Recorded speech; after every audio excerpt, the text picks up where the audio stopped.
starting pitchers when we return to Wrigley.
They lost to Omaha in a rain-shortened affair.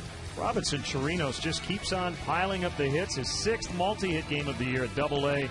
Josh Vitters with his third home run at Daytona. And how about Peoria? Justin Bohr 3 for 4. They are now 9-0.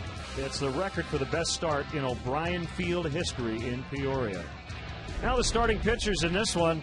How about this? Randy Wells, Bob, has not allowed a home run all year. Hopefully that is intact today. If he has his good command of that sinker and slider down low in the zone, hopefully that zero will remain under the home run column. Rodrigo Lopez has made 4 starts, 2 good ones and 2 bad ones, and hopefully the Cubs will make it a bad one today for the Diamondbacks starter. So we're set for Cubs baseball, game 2 of 4, as the Cubs try to end a 3-game losing streak. Beautiful day for baseball. We'll have it all for you coming up next.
The Wrigleyville neighborhood is jumping. We're set to go for Cubs baseball on Comcast Sportsnet.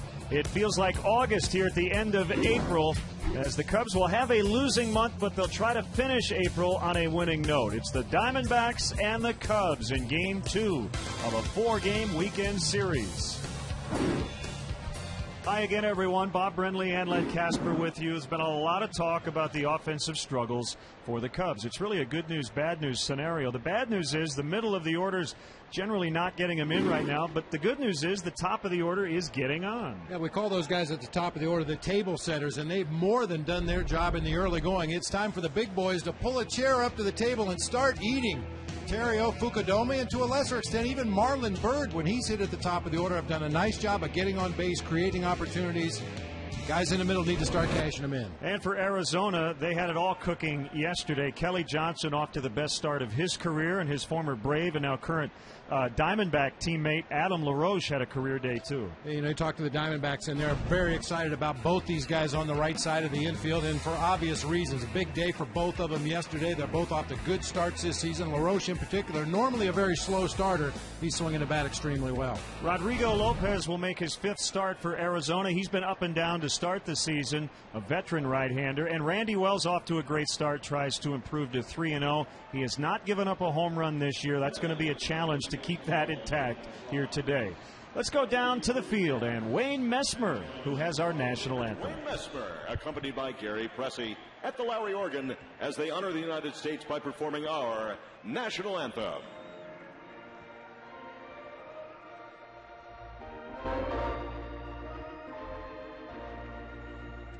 Oh, say, can you see by the dawn's early light what so proudly we hailed at the twilight's last gleaming, whose broad stripes and bright stars through the perilous fight o'er the ramparts we watched were so gallantly streaming, and the rockets' red glare, the bombs bursting in air, gave proof through the night that our flag was still there.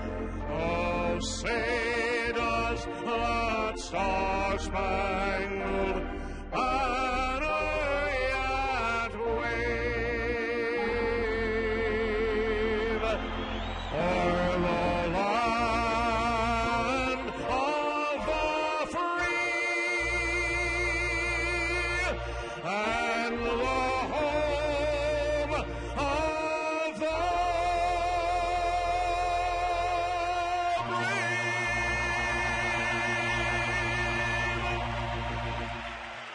So coming up, Randy Wells, who at the end of last year dominated this Arizona team in a 5-0 Cubs win, will try to duplicate that as the Cubs look to even up this series. Next.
Are by Lexus, reinventing the vehicle that invented it all.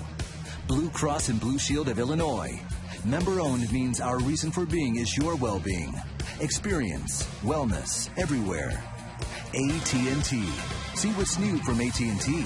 Visit att.com for details.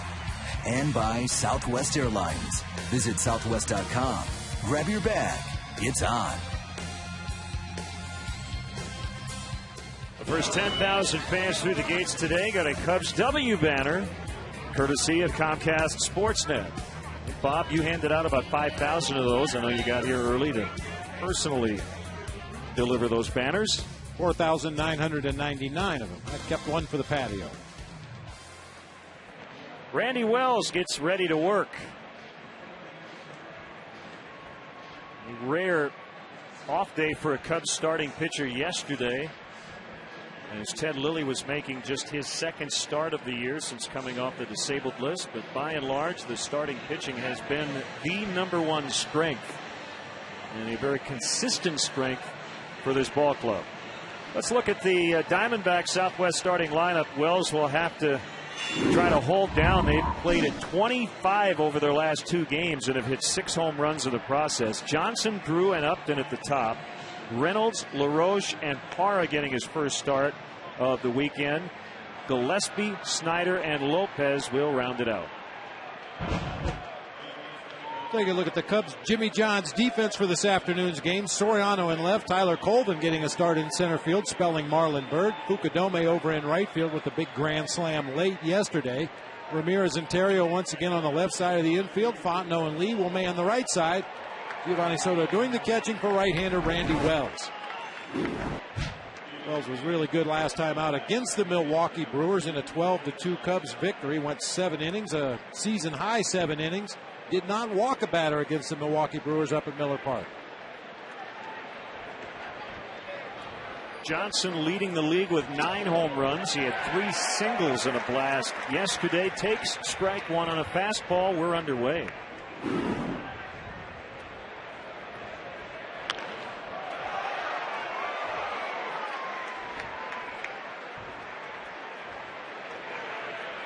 Gotta love this weather. We had one of the coldest nights we've ever witnessed here at Wrigley Field to start this homestand. Monday, and then it was colder Tuesday. But this is beach weather today. Oh, it really is. Probably very warm in the sunshine. This is one of the rare days you don't mind having seats in the shade here at Wrigley. Great day for Cubs baseball. Pounding ball to Derek Lee behind first. He'll get it to Wells covering. And that's a good start.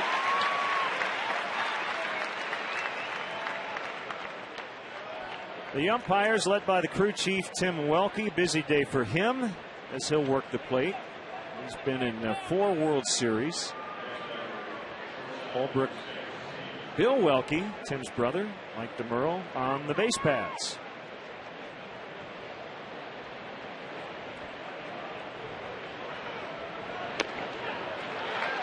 Strike on Stephen Drew.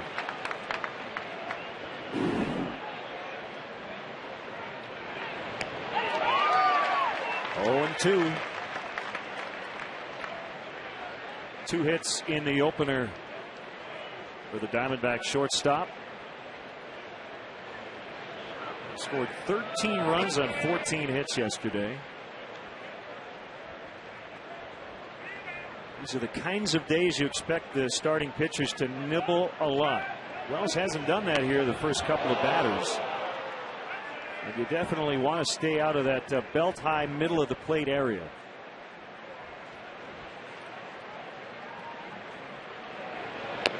Got him. Called strike 3, painted the inside corner.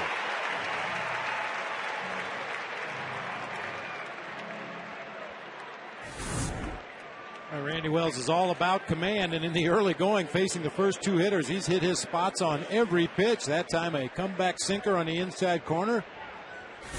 Drew kind of gave up on it, assuming it was going to be inside, and just enough movement to get it back onto the corner. So he faces Justin Upton with 2 down and nobody on. Upton walked twice yesterday, did not have a hit, but he ended up scoring both times after the free pass. And that certainly is also instructive. If you nibble too much, you give up walks and then the home run, and that's what bit the Cubs yesterday. They hit 2 3-run homers and 1 2-run shot. And a solo blast. That accounted for most of the Diamondbacks' runs.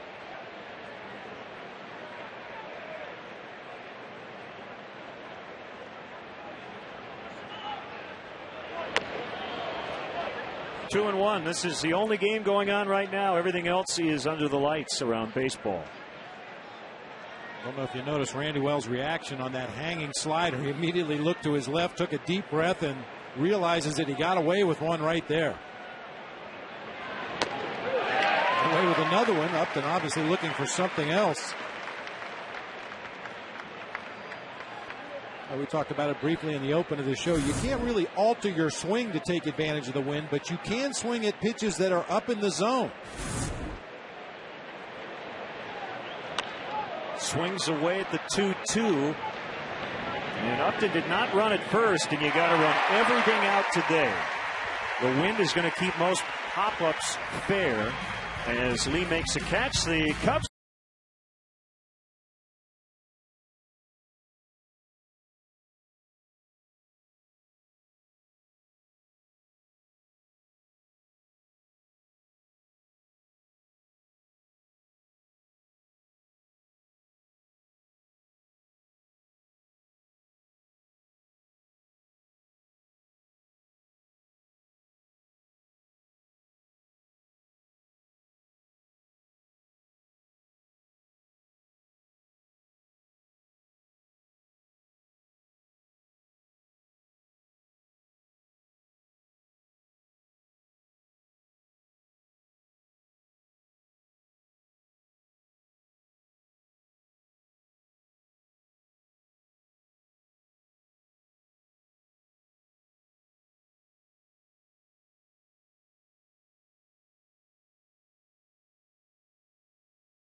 Righty Rodrigo Lopez. We talked about Terrio and Fukudome off the hot starts in our open. Then the guys who need to get it going, Lee and Ramirez. Tyler Colvin in for Marlon Byrd. Soriano, Fontenot, who's been pretty good at home. Giovanni Soto hitting .340, and Randy Wells off to a good start at the plate. Take a look at the Diamondbacks defensively, brought to you by Jimmy John's. Gerardo Parra in left field, Cole Gillespie in center, Justin Upton over in right field. It'll be Reynolds, Drew, Johnson, LaRoche across the infield. Chris Snyder once again doing the catching with Miguel Montero on the disabled list. And right-handed starter for the Diamondbacks today, Rodrigo Lopez. Mexican-born right-hander, 34 years old. Ball one, outside. Look at his numbers on the season. He's a fastball, kind of a slurvy breaking ball, straight changeup pitcher. And we're told in the early going his command has been an issue, not so much walking batters, just making mistakes in the strike zone. Here's his 2-0 to Terrio. This is down the right field line, and again the wind pushing it, and it'll land untouched on the bullpen mound.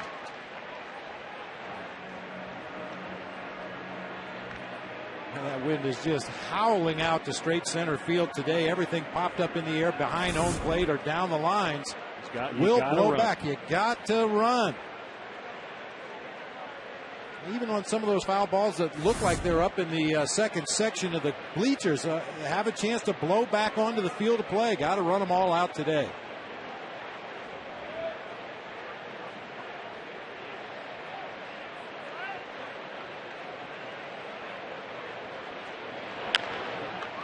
bouncer to third. Reynolds will throw off the back foot. Bad throw, and it cost him.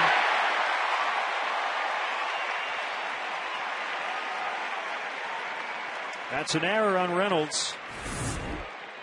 That sure is. Very routine play. Little chopper down the third base line. Reynolds gets to it in good shape.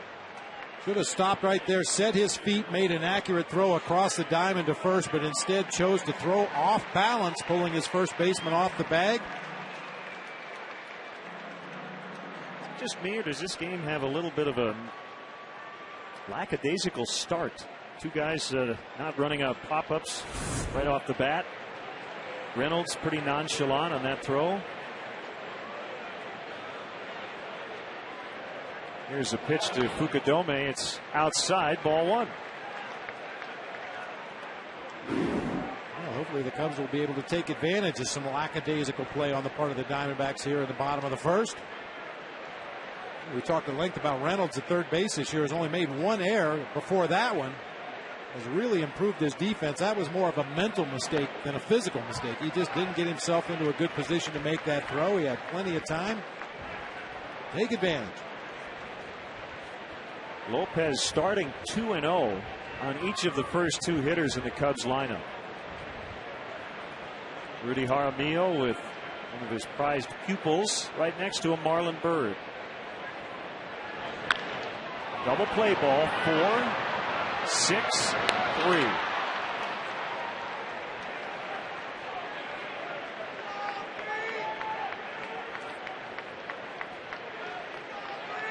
Well, it figures we highlight the table setters in the open of the show, and Fukudome hits into a double play to clear the bases ahead of Derek Lee.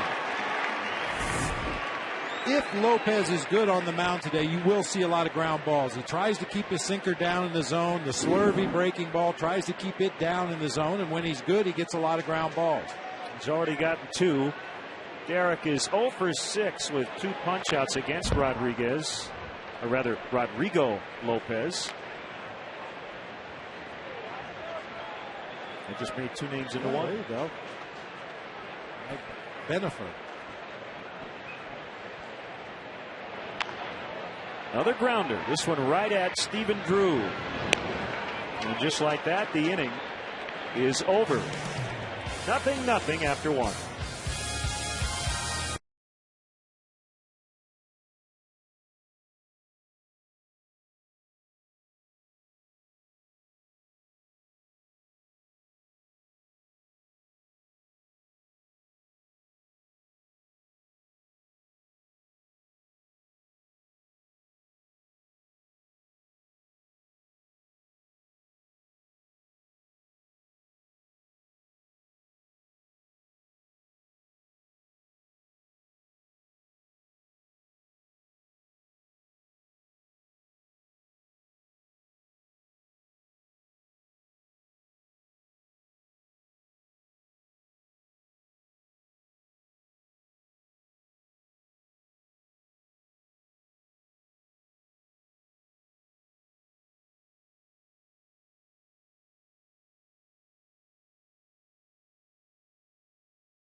Mark Reynolds leading off the Diamondbacks second. His error did not cost his team.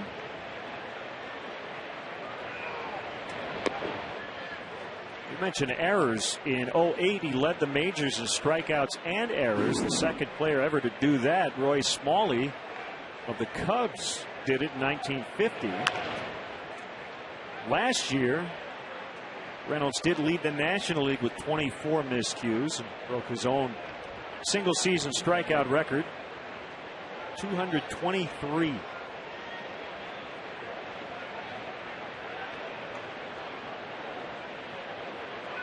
Wells with a 2-1 pitch. That's a called strike. 2-2.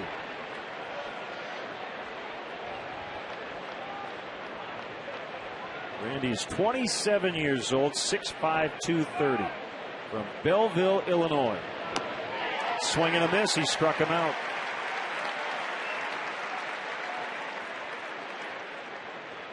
Don't miss the action tomorrow as the Cubs battle these Diamondbacks at Wrigley Field. Game time is 12:05, but be sure to arrive early. The first 5,000 children, 7 and younger, will receive a Cubs Dora the Explorer plush doll, compliments of Pepsi and Aquafina.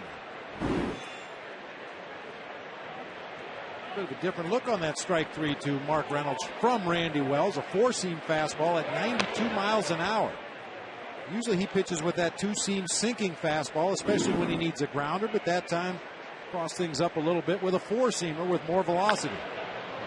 The ball hit hard by LaRoche on one hop. Fontenot fields and throws him out. So LaRoche continues to scald the ball, that time for an out. Ball hit hard, fortunately, right to Mike Fontenot at second base. Kind of fields it off to the side a little bit on that big hop. Plenty of time to throw on to get LaRoche at first base.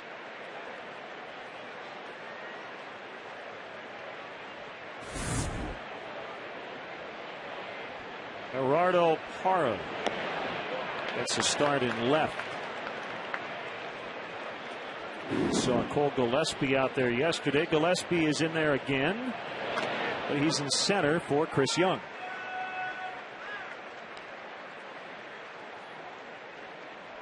Arizona has won 4 of 5, and they have taken back-to-back series against Philadelphia and then at Colorado.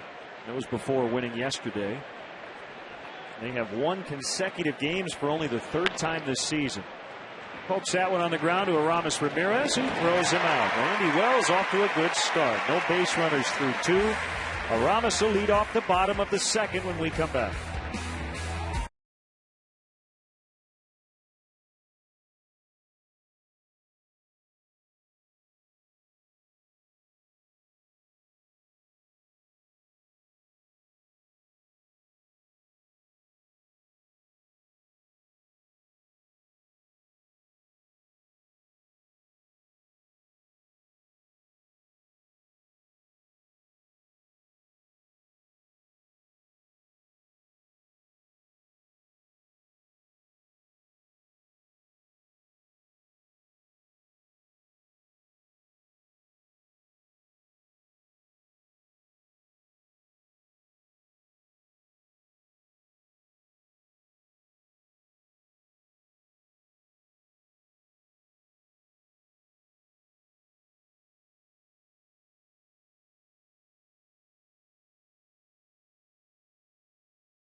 Last of the 2nd, the wind blowing straight out on this midsummer-like day here in the middle of spring. Aramis Ramirez, first pitch swinging. It's a ground ball to his counterpart at third, Mark Reynolds. 1 pitch, 1 out. I want to welcome those viewers watching us today on MLB Network. Also in Australia on Network 10, the Armed Forces Network around the world, and ESPN Europe. Great to have you with us.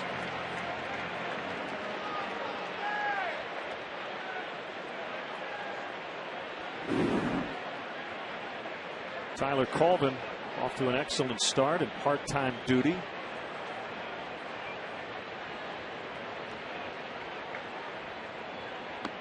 He ranks 4th among all major league rookies in batting average. Austin Jackson of the Tigers leading at .330.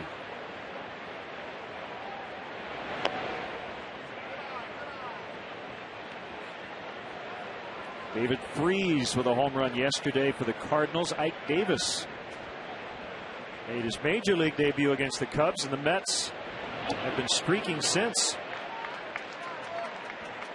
Mets have now won 7 in a row. They have a big weekend series starting in Philadelphia tonight. Mets are a half game up in the National League East. Line shot, center field, caught by Gillespie. We heard Tyler Colvin talking to Dave Kaplan before the ballgame about not changing his swing because of the conditions here at Wrigley. He needed to just continue to try to hit line drives, and it's exactly what he did, unfortunately, right at the Diamondback center fielder. Comes Alfonso Soriano. 1 for 9 on the homestand. He has walked 3 times and scored a run. And a breaking ball caught the outside edge.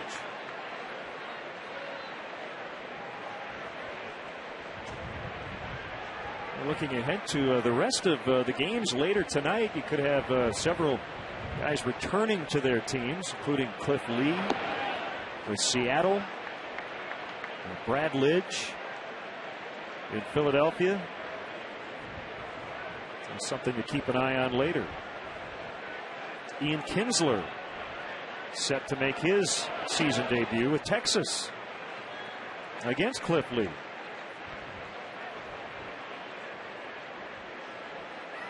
You might want to take one more day, Ian, for facing Cliff Lee. Yeah.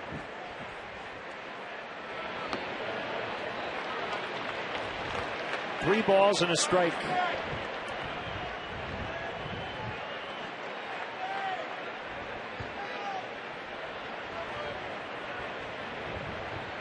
Here it is. Another ball struck well, but right at a Diamondbacks outfielder. This time it's Parra in left. So the starters, no problems through 2.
That's the latest edition of Chicago Tribune Live on Comcast Sportsnet. David Kaplan, Tribune writers, sports stars, and celebrities discuss the day's hottest sports topics. Don't miss Chicago Tribune Live tonight at 5:30 right here on Comcast Sportsnet. Fans' best friend. Bottom three in the Arizona order as Cole Gillespie takes a fastball low and outside. Ball one. We're in the third, 0-0. No hits for either team. Well, the Cubs have hit the ball a lot harder over the first 2 innings. Cheese just melts being in the sun today. 3-0. Under these conditions, I have a feeling that both managers are going to turn their hitters loose 3-0, hoping to get something up in the strike zone. They made good quality pitches throughout the sequence today.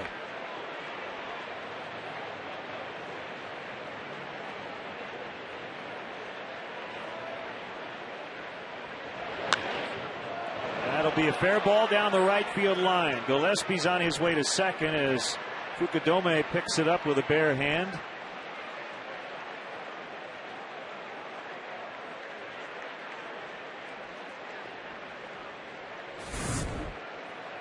Nice piece of hitting on a 3-1 count. Gillespie doesn't try to pull that sinker out away from him. He goes with it down into the right field corner. And this situation has been an issue for Cubs pitchers recently, facing that number 8 hitter with a base open and the pitcher on deck. See how Randy Wells goes after Chris Snyder in this particular situation. Snyder working on an 8-game hitting streak. And he homered yesterday.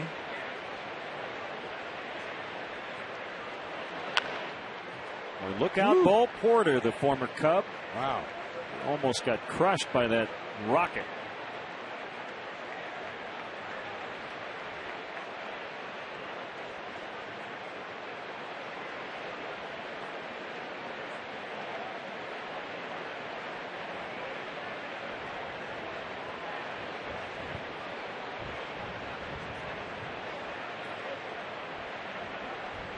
Wells with the 0-1, swing and a miss. Good changeup.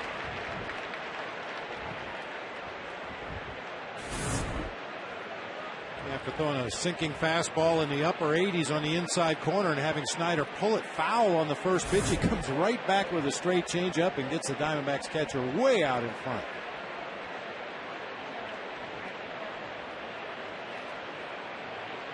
The 0-2, he changed him up again. 1-2.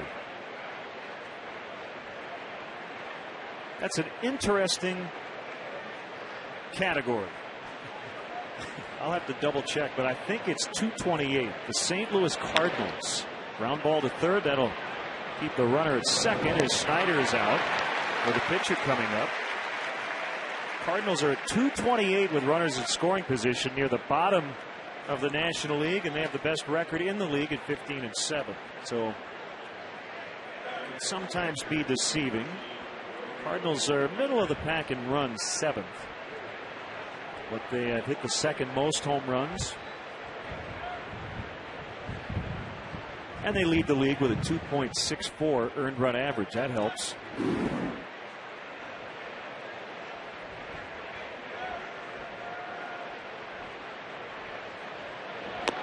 Lopez showing bunt, even with one out. And the runner already in scoring position. He is 2 out of 10 on the season.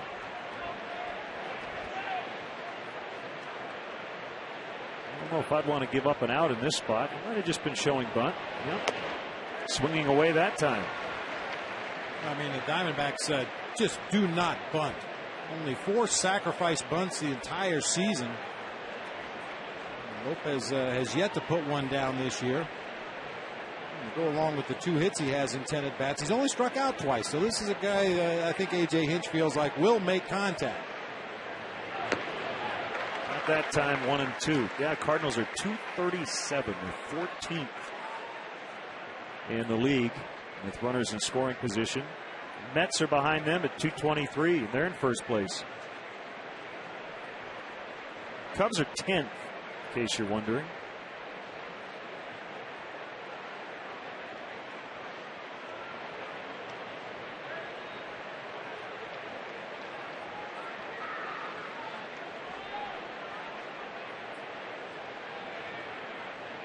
Leadoff double, but it was the 7-hitter. Wells got the 8 batter. Snyder now facing the pitcher, and a 1-2 on the way struck him out.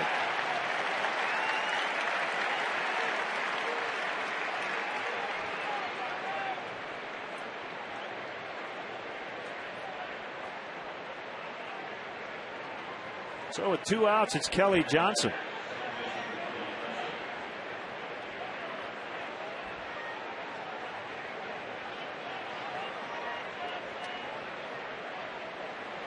Well, we saw from Kelly Johnson in the ball game yesterday. I think you're better served just trying to stay down and away from this guy right now.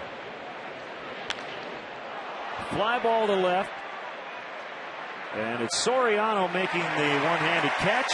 And Randy Wells gave up that leadoff double, but gets out of the inning with no damage. Bottom 3, no score.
Club of Chicago, the newly built club located down the third base line, offers high-end catering, a full-service top-shelf bar, indoor and outdoor seating, and other benefits that allow for a truly all-inclusive game day experience.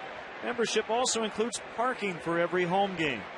To reserve your season tickets in the PNC Club of Chicago, call 773-404-4200. Still waiting for that first run. Let's see if the bottom of the Cubs order can come through. Mike Fontenot hits a first pitch. Fair diving stop. LaRoche. He's done it all so far in this series. That's a heck of a play. 1 out. Looked like that ball was ticketed for the right field corner and extra bases. It's a middle of the plate sinker from Lopez that was up a little bit. Didn't have a lot of movement. LaRoche done it with the bat, now doing it with the glove here, taking extra bases away from Mike Fontenot.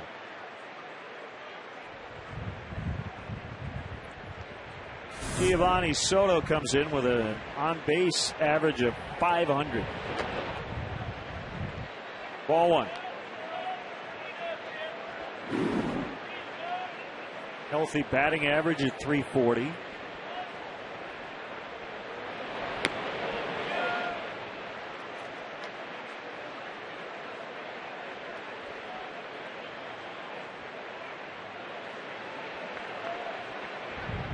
Slow wind by Lopez. That's a strike. Fastball at 88. Mentioned For Lopez, good, bad, good, bad. That's what he's done so far. So I guess if he stays on that routine, he should be okay today. Only one decision. That was a win in his first outing of the year, a 9-1 victory over the Pirates on April 9th. He signed a minor league contract in mid-December. He's been around for a while. Padres, Orioles, Rockies, Phillies, and now the Diamondbacks. In fact, he started on opening day for the Orioles in 03, 05, and 06. Reynolds, a bad throw, but LaRoche got back to first base. A couple of bad tosses by Mark Reynolds early on. That one did not result in an error. 2 outs.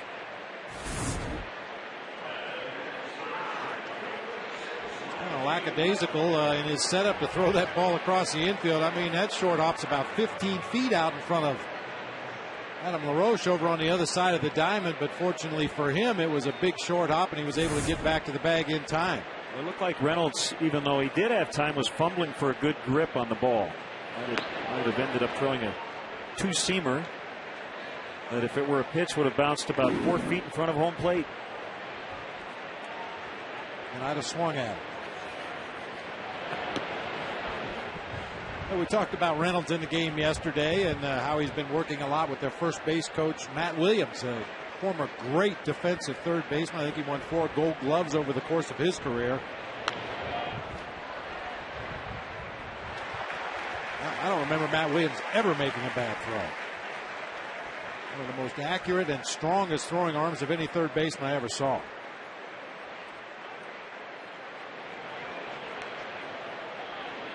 The 1-2 to Randy Wells. That missed. If Wells reaches, Ryan Theriot will get a shot here in this 3rd inning.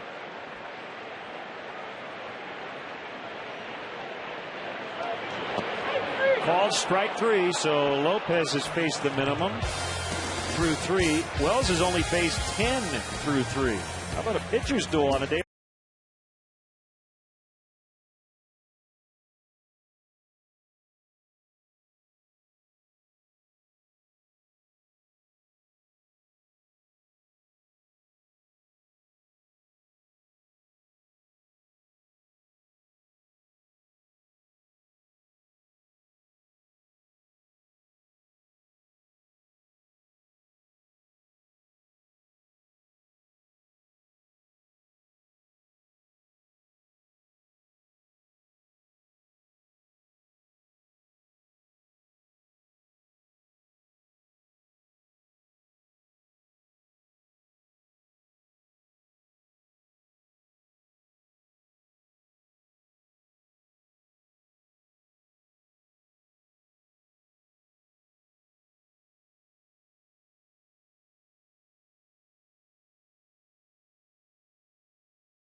Fourth meal from Taco Bell, open 1 a.m. or later. Menard's grounds crew evening out the infield dirt between innings. A 0-0 tie. We get into the 4th. I have to say, 2 right-handers who have been crafty. Kept the ball out of the middle of the plate for the most part. And they're getting outs. And on a day like this, our AT&T trivia question is rather topical, I think. What is the record for total combined homers in a single game here at Wrigley Field?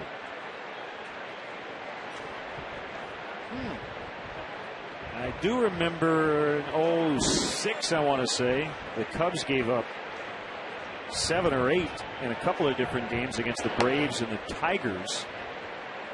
But I don't recall that it set some sort of combined homer record. 1-0 on Stephen Drew.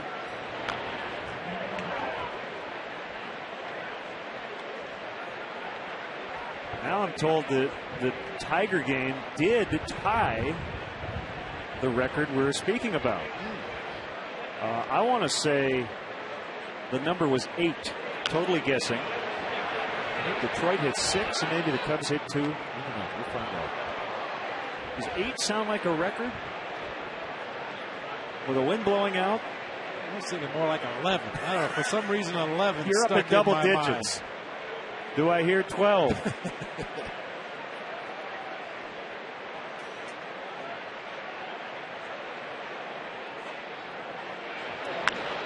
Fly ball. Carrying very well. Soriano can't get it. Coleman backing up the play will keep Drew to a double. We mentioned yesterday Stephen Drew has been a triples machine. But he leads off with a double. That's a second straight inning they've had a leadoff double, but a lot different feel here because they have the heart of their order coming up. The ball was actually off the plate away with a little bit of tailing movement. Drew just stayed on it. Good effort by Alfonso Soriano out there in left field. Had a long way to run to get there. Came up just a little bit short.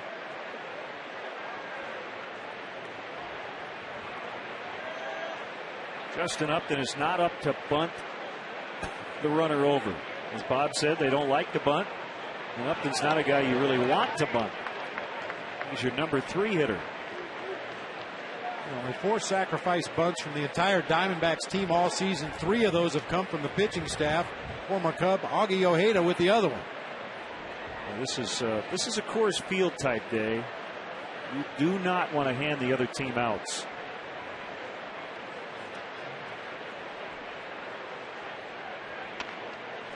Our buddy Bruce Miles quoted somebody in one of his blogs this week in the Daily Herald, and he said, somebody told me, God gave you 27 outs, don't waste them. It's a great line.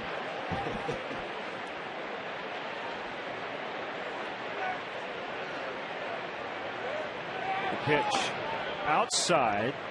Wells was already upset with himself as the pitch was being delivered. Pulled that one way outside. 2-1. Well, and in that respect, giving up outs, you're seeing more and more teams not bunt with a runner at first base and nobody out. However, with a runner at second and nobody out, you'll see teams put down a sac bunt depending on where they're out in the lineup. Swing and a miss. I think there's been enough statistical analysis, certainly in our game, that it's been determined that the advantage of bunting a runner from first to second and giving up that out is not really that much of an advantage. Once again, depending on where you're at in the batting order.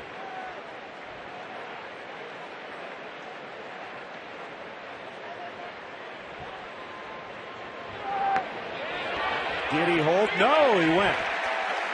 Call made at first base by Sam Holbrook, and a big first out for Wells. He has 1 strikeout per inning. Good hard slider. Pitch was probably never really in the strike zone. Started it off the plate away near the knees, breaks it into the dirt.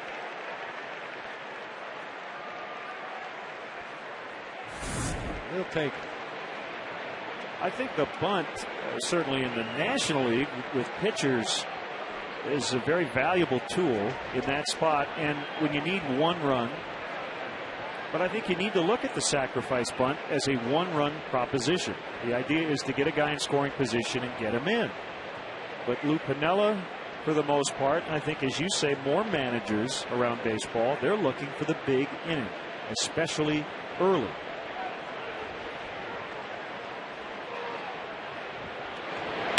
The other thing about that bunt, you get a guy to third, there's no guarantee you're going to get him in.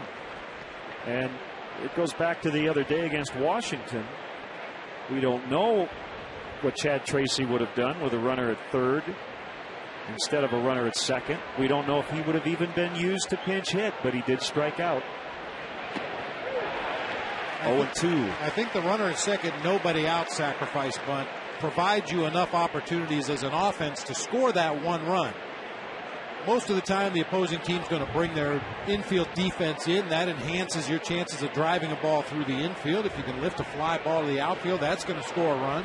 I mean, ideally, you get a base hit and keep the line moving and put more pressure on the defense. And that's what Lou was thinking. Fontenot, he was thinking, should have been able to pull the ball to the right side and maybe even get a hit at the very least, that productive out.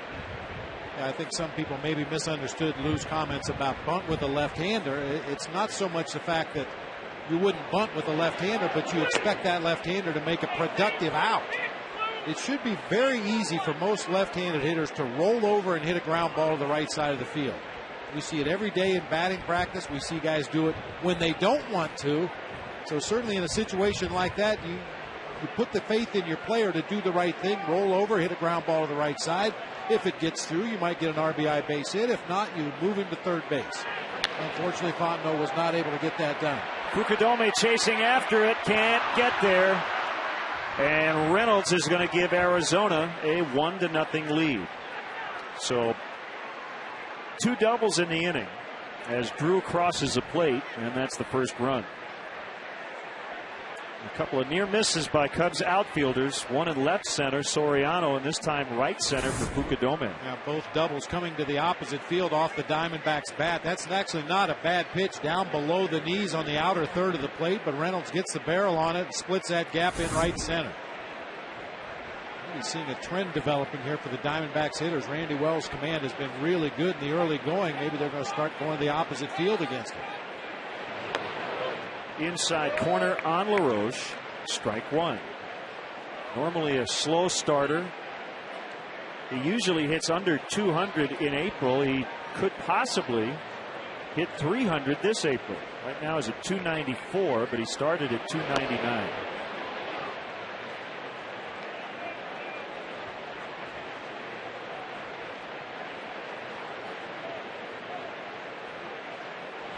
I guess now the question for Adam LaRoche, does that mean he's going to have a career year, or that he's going to have a cold month later? We'll see. No way to predict.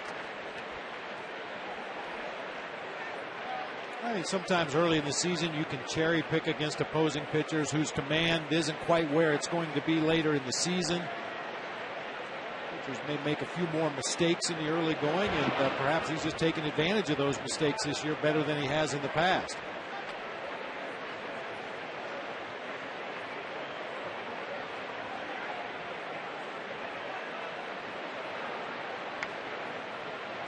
Two on LaRoche.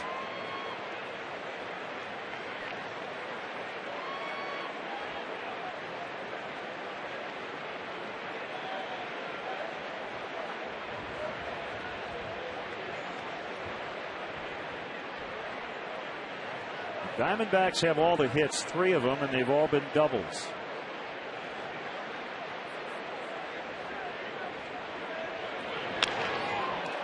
Soft liner caught by Fontenot as Reynolds had to race back to second.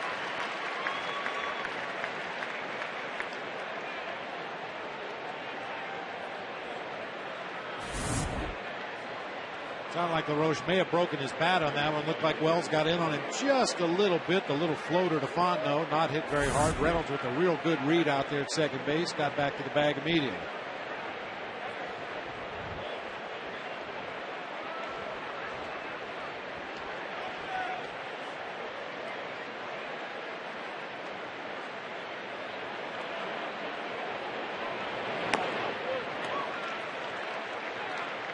Nothing in one on Parra. Came into play right in the 7th yesterday. Made a really nice catch in the 9th.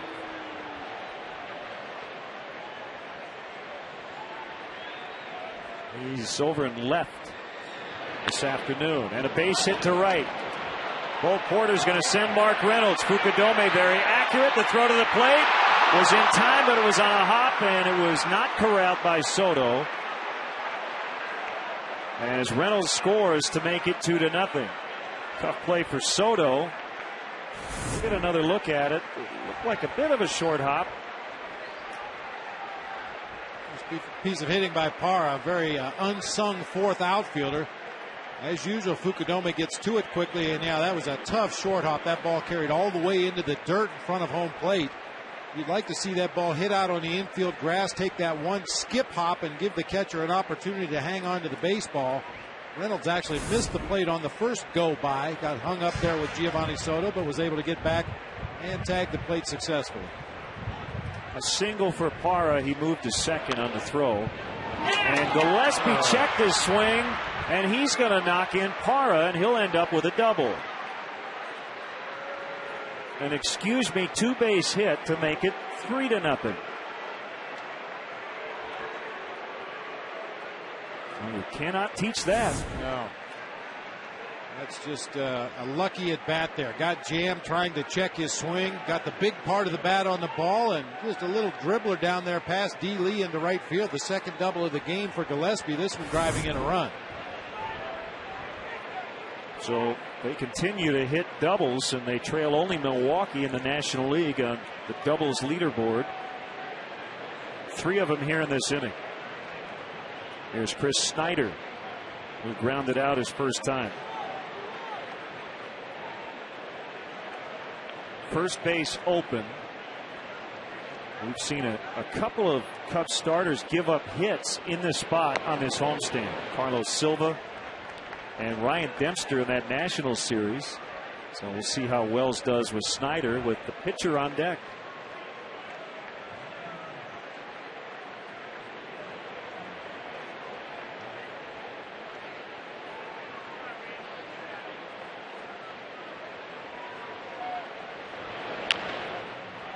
Tap or foul. You know, Lynn, just like the situation we were talking about offensively with a runner at second and nobody out, you put your faith in the batter to move that ball to the right side of the field.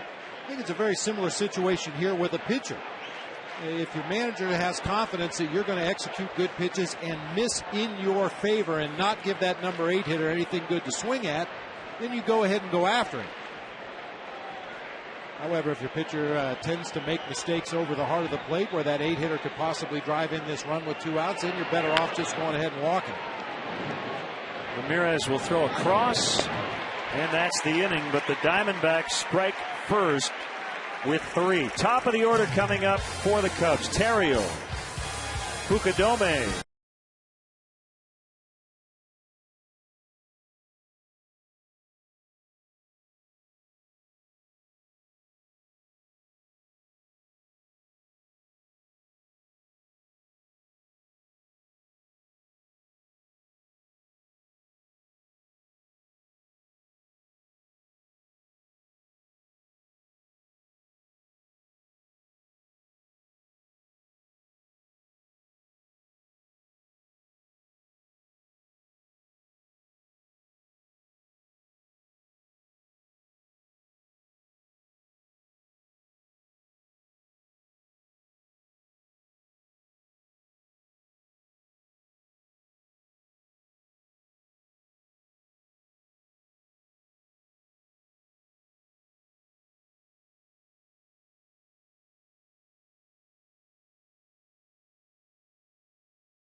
The Tigers hit 8 in that game in 06. The Cubs hit 3.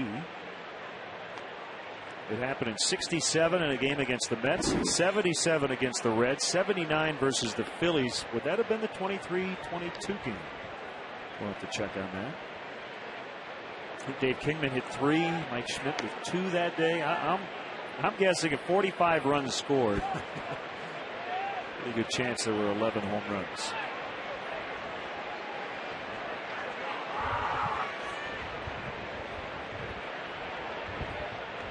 So the top of the order here, and the Cubs trail 3-0. They don't have a hit yet off Rodrigo Lopez. Only one base runner. That was Terrio, who got on via the error by Reynolds, but then was quickly erased by a double play ball. Sprayed foul by Terrio. Here's the Land Rover high performance of the week. Here's Ryan Terrio working on a 9-game hitting streak. 21 hits during this streak.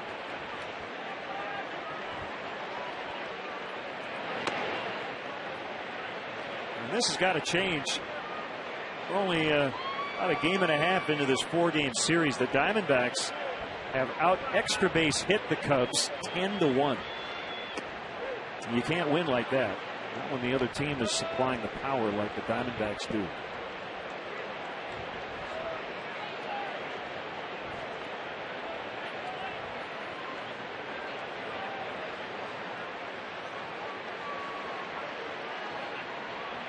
One-two slider off the end of the bat as it's rolled to Johnson.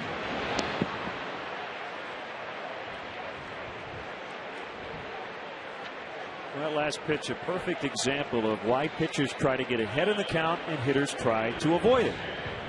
It was impossible for Ryan Terrio to do anything with that slider, but he didn't want to take it for a possible called strike 3. Too close to take, but unfortunately in a location where you couldn't do anything with it if you swing at the ball. If the count was 2-1 rather than 1-2, that's a pitch you take without any doubt, let it go by, and hope to get a better one on the next pitch. Curveball strike to Fukudome. Grounded into a 4-6-3 in the first inning. Almost got hit. Just able to get out of the way at the last second. First career grand slam in the major leagues came yesterday. Unfortunately in a blowout loss, but still counted. Still counted. Didn't get it far up into the bleachers. Took advantage of the wind just to get it over the basket in left field, but still plates 3 teammates ahead of him for his first grand slam.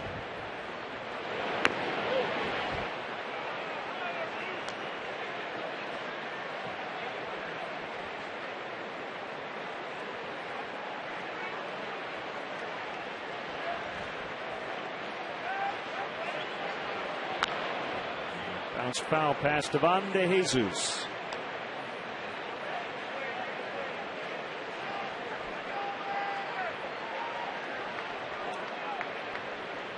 Was a part of many wild high-scoring games here at Wrigley back in the 70s with the wind howling out. The Cubs shortstop. 1-2 again. Fly ball to right. And Upton's just going to watch. And how far will it go? Midway up the bleachers.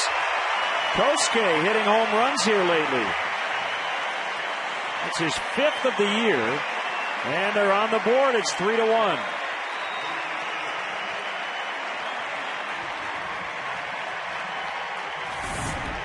I really think Kosuke's got a better idea at this point of his career here in Chicago what opposing pitchers are going to try to do to him. That was a breaking ball. He sat back in his stance like he was expecting it, caught that ball out in front of home plate and got it out of here easily to right field. Give it to a kid. That away.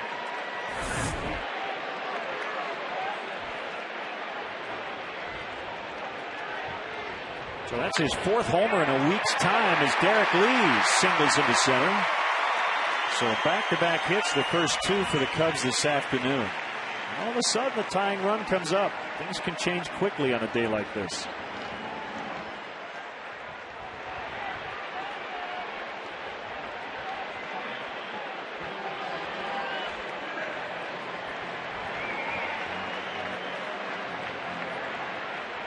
Here's Aramis.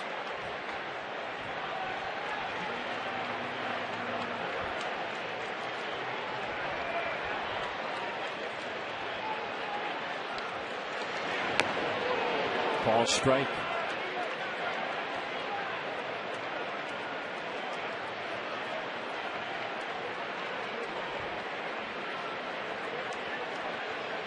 I don't think Ramirez is pouring through the stat packs the players get their hands on every day, if they so choose. 6-4-3 as his struggles continue. But Kosuke putting the Cubs on the board with a home run into the bleachers in right. His 5th of the season, and it's now 3-1 Arizona.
The 5th. Strike 1 on Rodrigo Lopez. Wells gave up 3 in the 4th on 4 hits.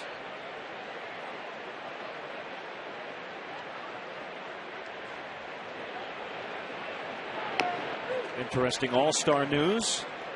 Each team will get an extra player once again, so 34 player rosters for the All-Star game, which will be in Anaheim, California, and the DH will be used every year. Would have been this year anyway, but even in a National League park, as well as Fans Lopez, 5 Ks for the Cubs starter.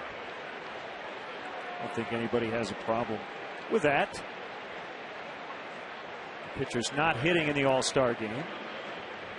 Although that will take away some pinch hit opportunities from some of those guys who start the All-Star game on the bench. A lot of guys know they're not going to get extensive playing time defensively, but that pinch hit opportunity for that 9 spot in the lineup will now be a thing of the past. The pitcher who starts on Sunday before the All-Star break will not be eligible to pitch in the All-Star game and will be replaced on the roster. And each manager can designate a position player who will be eligible to re-enter the game if the last position player at any position gets hurt. And prior to this little tweak, there was a rule to replace an injured catcher. And I was wondering if they may have a shootout if it's tied after 11, but they have not added that. I'll go 7-on-7. Yeah. Take away a defender every inning. Full count, 3-2 on Kelly Johnson.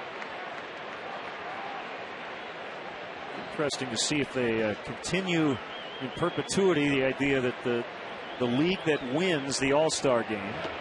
Swing and a miss. Good changeup from Randy Wells. He has 6 strikeouts.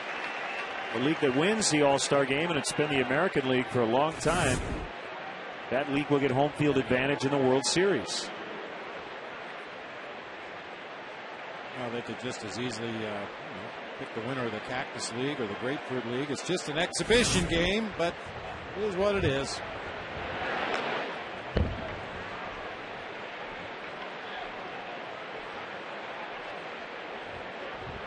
One strike to Stephen Drew. Kicked off that 3-run fourth with a double.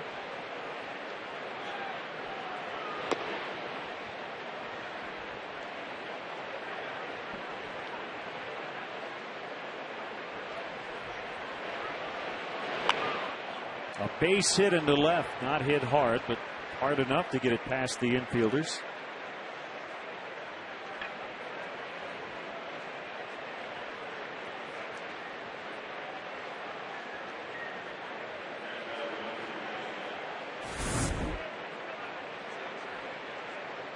Another instance where Randy Wells makes a pretty good pitch. That ball was tailing off of the outside corner and down. Just a better piece of hitting that time by Stephen Drew to stay on it and loft it into left field.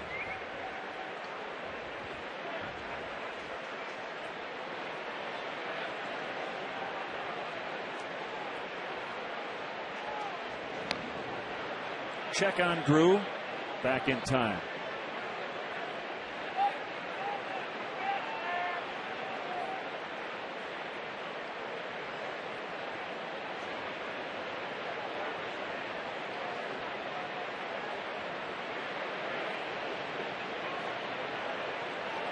Long pause by Wells. Here he comes.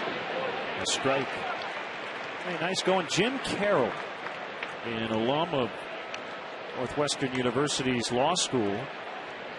He donated 80 tickets for the game yesterday and today. Just wanted some of the law students to be able to relax after exams, which ended today up at Northwestern. It's a nice gesture. It really is. What a great way to blow off a little steam, ease some of that pressure after final exams. I can't think of a better way to do it than come out here to Wrigley Field in the sunshine, have a cold beverage. Swing and a miss, 1-2. I know there's a big reunion group from the University of Chicago Law School out in the bleachers and center today. I think they're enjoying themselves.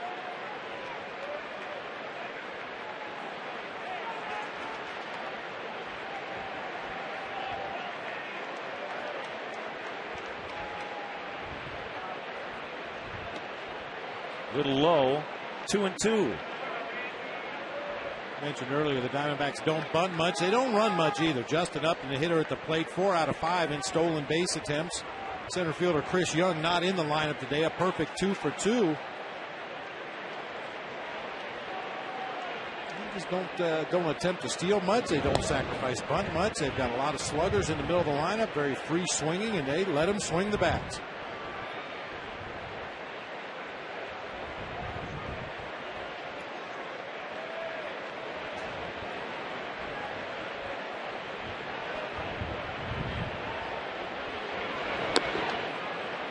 Full count. Drew will go on this one with 2 down. Giovanni Soto is reminding his infielders.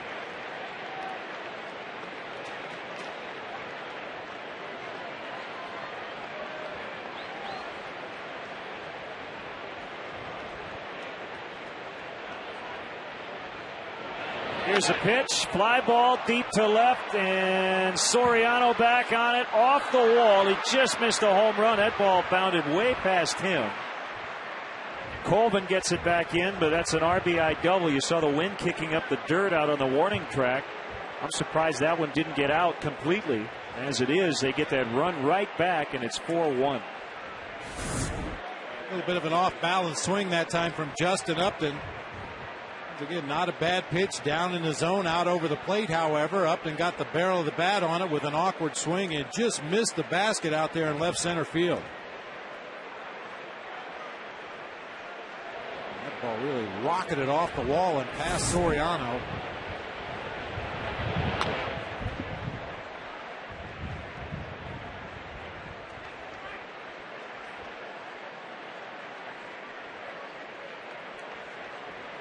Double city here for the Diamondbacks. 5 of them today.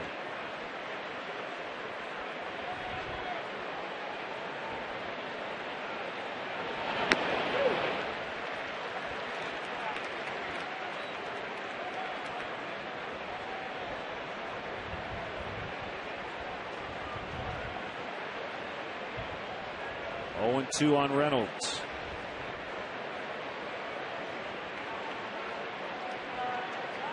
A lot of people may have 5 doubles today if the Cubs offense doesn't pick it up a little bit.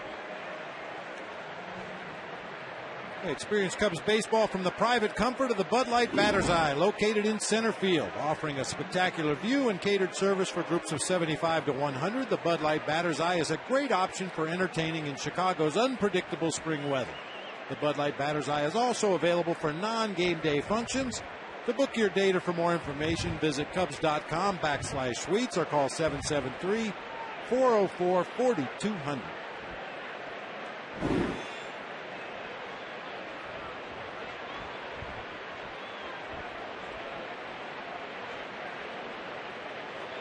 He'll try to stay far away from that strike zone in this spot as he gets Reynolds to swing and miss. So all 3 outs were strikeouts, but they did get another run. It's 4-1.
Rodrigo Lopez.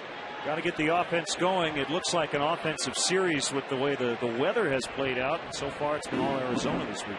Well, unfortunately, that has been the case up to this point. But with these conditions, and we know what the Cubs offense is capable of doing, I think perhaps in the early going against Rodrigo Lopez, they're waiting for the perfect pitch.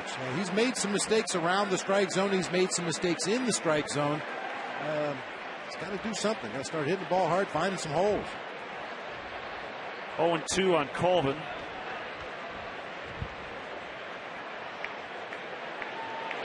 And he stays alive.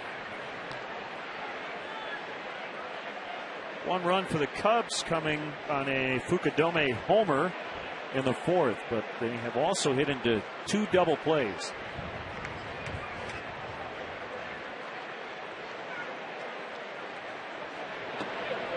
Got him, and he knew it. 2 Ks for Lopez, both of the looking variety. That comeback sinker started just off the inside corner, tails back to the corner. A very effective pitch against the left-handed hitter, if you can keep it in there. We were told Lopez was leaving a lot of those out over the plate to the lefties. That hasn't been the case so far today.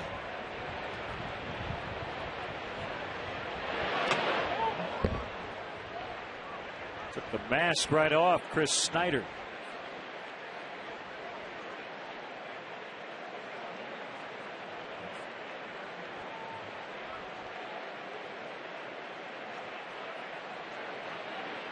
You can see how big Snyder is and see how much Soriano bends over. Their heads are almost level. Of all the Cub hitters, Fonzie uses the most exaggerated crouch. Gets a lot of bend in his knees. Has his upper body kind of hunched over a little bit toward that inside corner.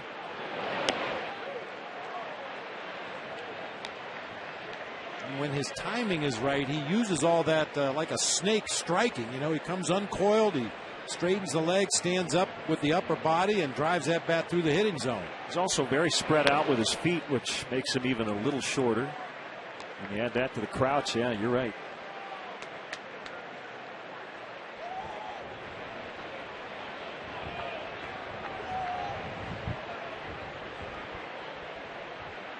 Normally can see just about the whole name on his back from that center field camera. A fly ball out into right center. Wynn pushing it out to the warning track, and Upton can't catch it. A wind-blown double for Soriano. Didn't think he hit it that well, but you don't have to on a day like this.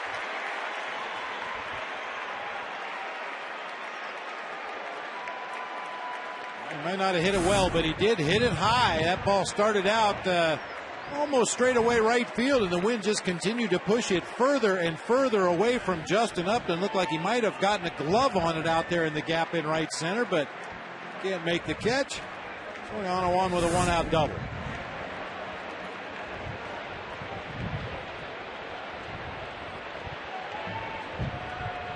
Fontenot retired on a diving stop by LaRoche back in the third. Strike one.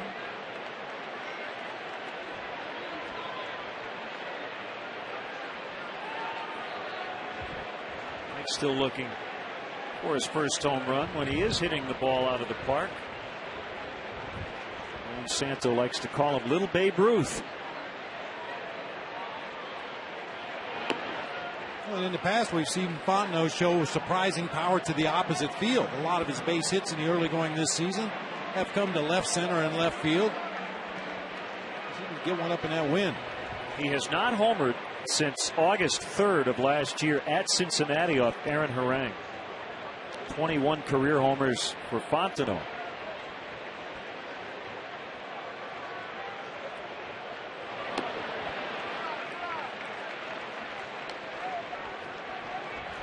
Come on, Mike, we're setting the stage.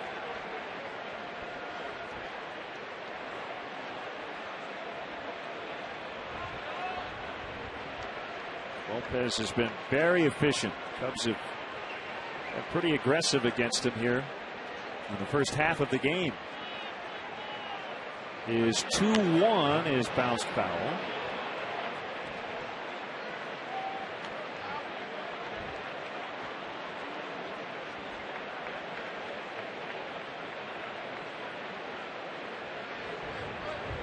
These guys have to like their chances for a couple of shots. Had a home run ball today out in the bleachers. A very fruitful day for the Bleacherites and the Ball Hawks during batting practice.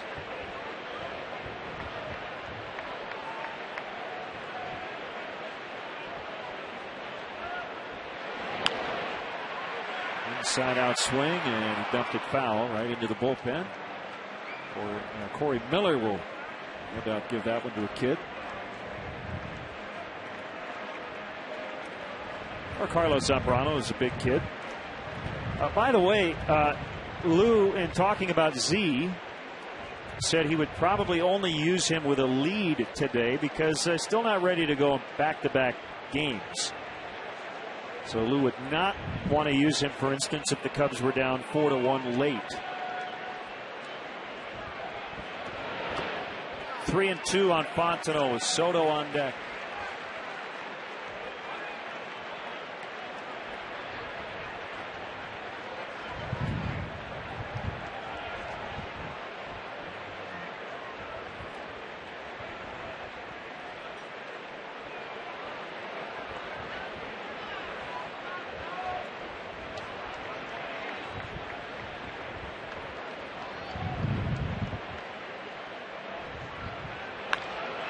Base hit. Soriano will easily be able to score. Fontenot's going to make the turn, head towards second, and he gets in.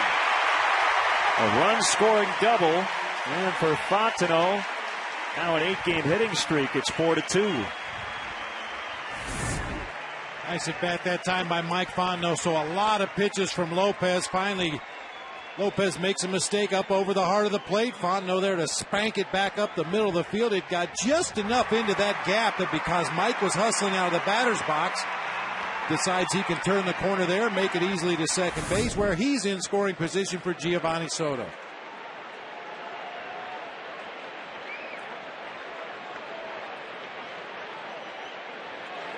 Because the wind is blowing out so hard today, the outfielders are playing a few steps deeper than they normally would. So if you get out of that batter's box quickly on what appears to be a single, you might have a chance to turn it into an extra base hit. Well, that's a great point. And I also think it's something we talk about when we go to Coors Field. With the light air, balls flying farther than they normally would, a vast outfield, you get more homers and more hits and more extra base hits. There's more ground to cover.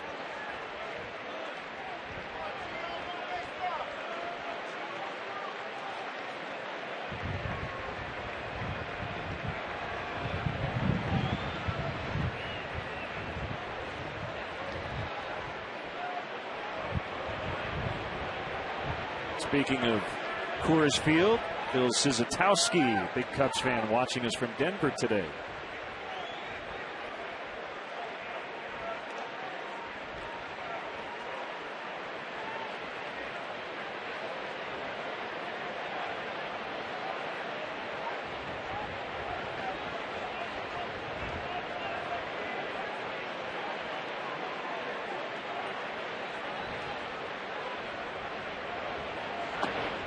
Soto was late on the swing.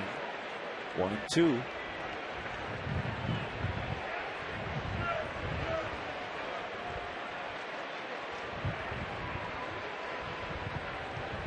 The only thing helping the pitchers today with the wind blowing out is that a foul ball that might normally get back to the seats has a better chance of being caught in foul territory for an out. Foul tip, strike 3.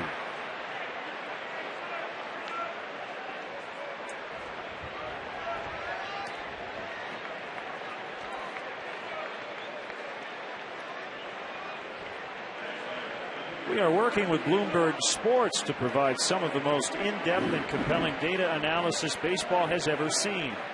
Fans can get their own set of these new state-of-the-art tools from Bloomberg, built for fun and for fantasy play. Go to BloombergSports.com to get a preview and find out all the details.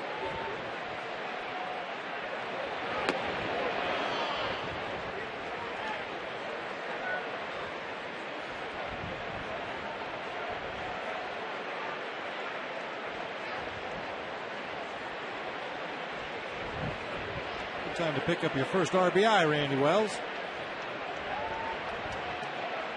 Certainly would.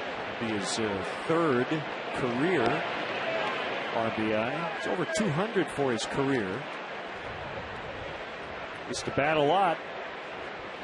Well, relatively speaking, because he barely played when he was a backup to the backup catcher in the low minor leagues. Caught about 1 day a week. That's when he made the conversion to the mound.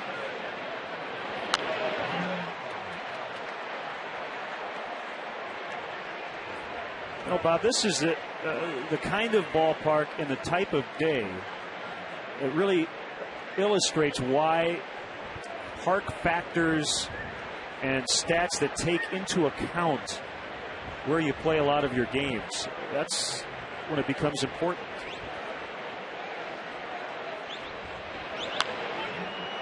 Guys like Jake Peavy, for instance, and no doubt when he's been on top of his game, one of the best pitchers this past decade, but half of his games used to be in cavernous Petco Park.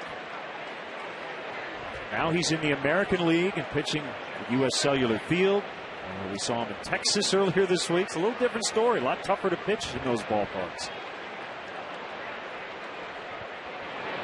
Swing and a miss.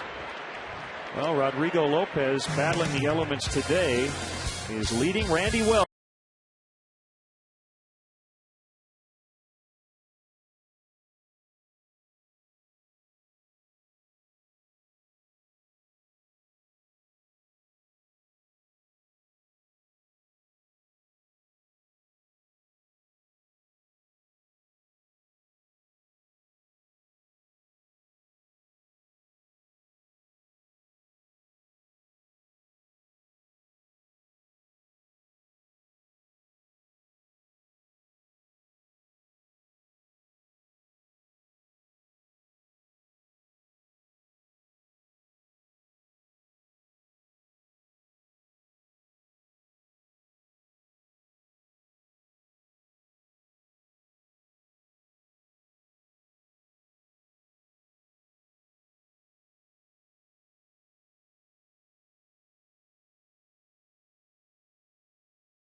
Familiar foe Vancouver at the United Center. Coverage begins at 7:30 with Chevy Blackhawks pregame live. Blackhawks and Canucks game 2 Monday night on Comcast Sportsnet, fans' best friend.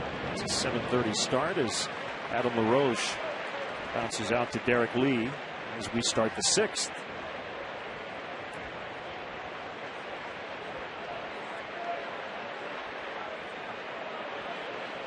Here's Parra, who has an RBI single and a run, 1 for 2.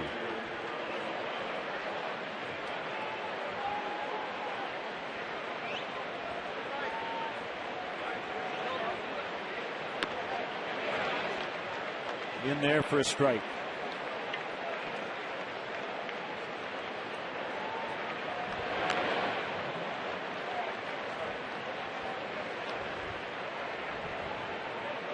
Wells has gone at least 6 innings every time out. You like to be able to count on that consistency, especially from a young pitcher like Randy Wells.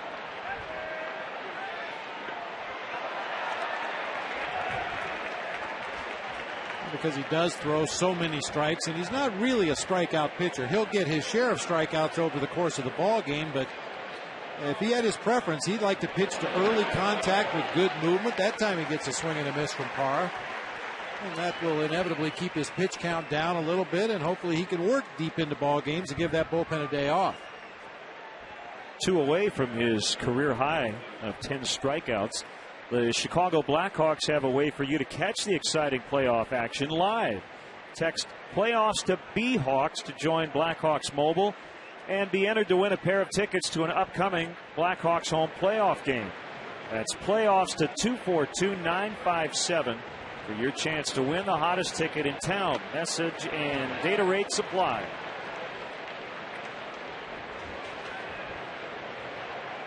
Big day for Gillespie, 2 for 2, 2 doubles, and a run driven in as he hits a ground ball to Mike Fontenot, and Wells makes quick work of the Diamondbacks in the 6th, and the Cubs will come around to the top of the order in the bottom.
At Wrigley Field at the Addison station. For drivers, DeVry University offers remote parking and bus service for just $6. Try riding your bike and use the Cubs' new courtesy bike check.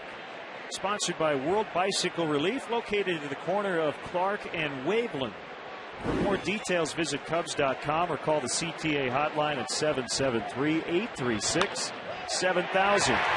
Brian Terrio with a base hit. So his hitting streak is now at 10.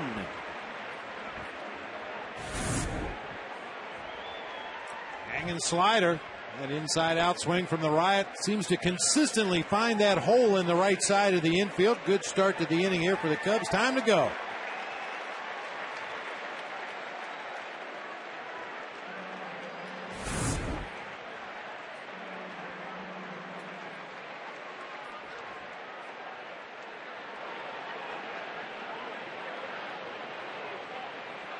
Kosuke with a home run his last time up.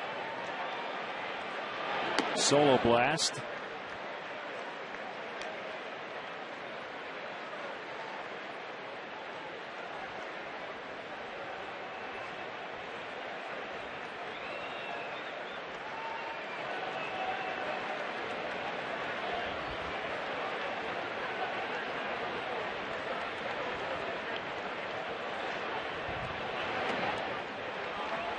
One ball, one strike.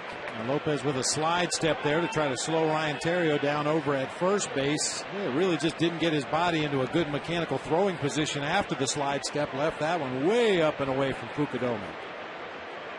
Yeah, some pitchers can use that slide step effectively and not lose anything on their pitches to home plate. Other guys, it really hurts their delivery to the plate.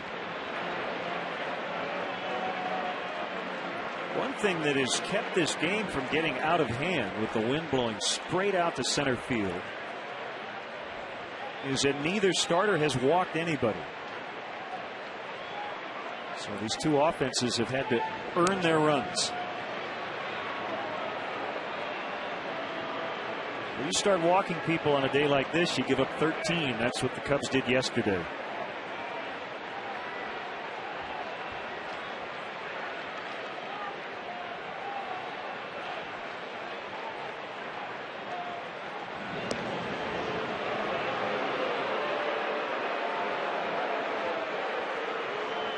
Sometimes when you see a number of pickoff throws over there to first base, it's an indication that the pitcher wants to throw an off-speed pitch. Obviously a pitch that's much tougher for the catcher to get down to second base quickly on a stolen base attempt. So in order to try to counteract that, the pitcher will throw over 2 or 3 times in a row and then deliver the change up to home plate. Here's a pitch, and it's a strike. And there was a changeup. Good call, partner.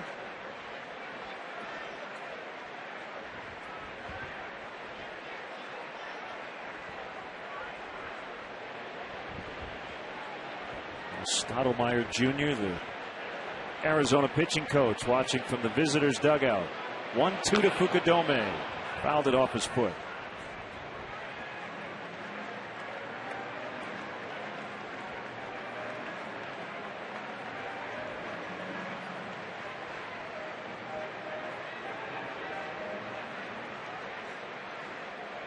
Kind of paying attention from the building across the street. Paying attention to that chow on the table in front of him. They probably have us on in the background.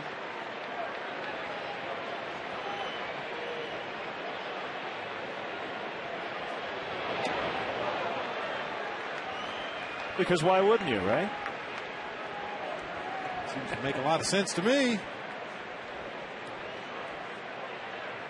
2-2 on Fukudome with Lee on deck.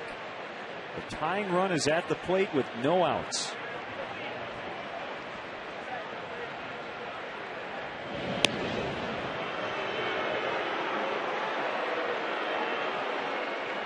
Studies have shown that throwing over to first is effective. Fans don't like it when the opposing pitcher does it, but there's a reason Lopez keeps firing over there.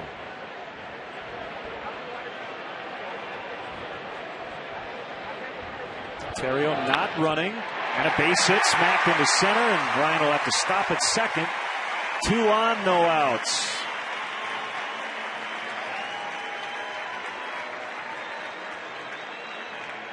Another good at bat for Kosuke that time. Got another changeup. Pretty much in the heart of the plate. Almost took Lopez's head off out there on the mound, lining that ball into center field. Cubs have it cooking here for D. Lee. Stottlemyre will head out and talk with Lopez. Want to send out happy birthday wishes to John Hendricks. And get well wishes to Gloria Cornejo watching at home. Missed some of the action after the game? Go to Comcast On Demand for access to Comcast Sportsnet games ready to watch on your schedule. Don't have Comcast On Demand? Call 1-888 for Best TV today. So happy birthday wishes to Anita Silka from her friend Georgianne Roberts. A happy birthday to Matthew Brooks, and a happy 70th to Carol Lee Ferris. Here today with her husband, 3 children, and 3 grandchildren. Happy birthday, Carol Lee.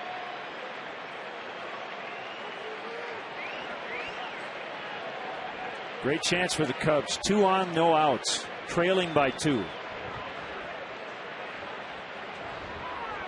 And Derek Lee asks and is granted time.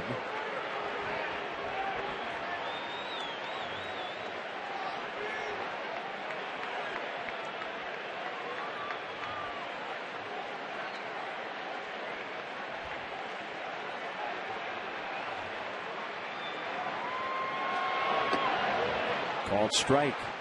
Both bullpens are quiet. That will likely change within the next inning.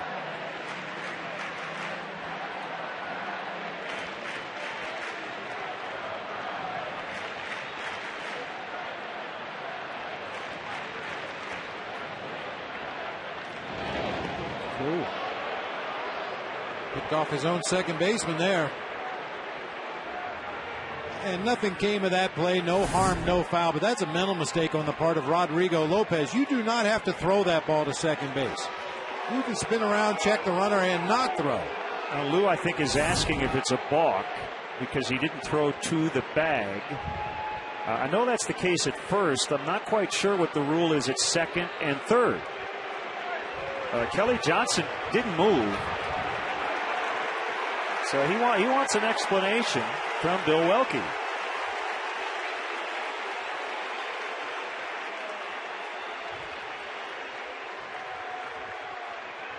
Now, it also could be a pretty liberal interpretation of what is throwing toward a base. And also the interpretation was the defender moving toward second base. You don't necessarily have to be standing on the bag as long as you're moving toward the bag. He was leaning that direction just because the throw was in that direction.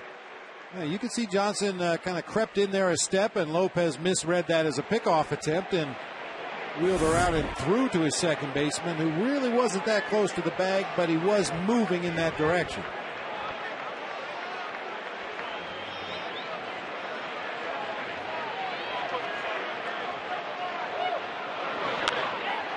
A pop-up by Derek. This ball is going to land fair. Whether or not somebody catches it is up to debate, and it is caught by Upton. Tagging on the play is Terrio as he gets to third. That's a great catch by Justin Upton out in shallow right. There's all kinds of trouble for the Diamondbacks. And that's the first out. Well, that was a great sliding catch out there dealing with the sun and the wind. I'm kind of surprised Upton didn't throw to third base. Terrio saw the Diamondbacks right fielder leave his feet here and assumed it was okay to tag and go. But look how quickly Upton got to his feet. I'm not sure if he knew where the base runners were, because you'll see him come out of this slide and look toward home plate. And Terrio was tagging at second, advancing on to third. He had plenty of time to make a throw over there to third base, but Cubs will take it. Hit foul by Ramirez.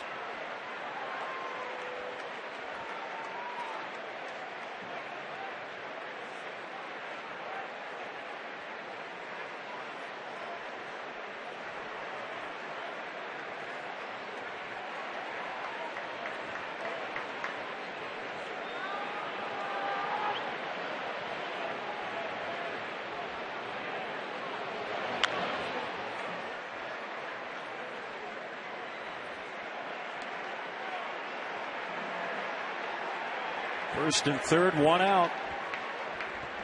A 4-2 game, and on a windy day, we've only seen to this point one home run. That was Fukudome back in the fourth. And forget the home runs. The Cubs need to cash something in this inning. Get your 2 leadoff men on with back-to-back hits. So 3, 4, 5 hitters coming up to the plate. Got to score in this situation.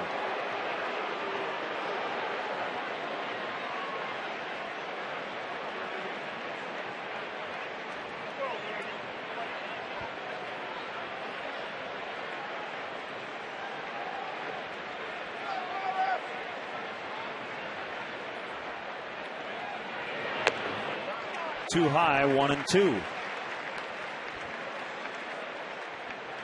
high by design. Chris Snyder behind the plate gave the sign for a fastball up as Lopez has now hit the 80 pitch mark in this ball game. Lopez threw it up in the strike zone and Ramirez able to lay off.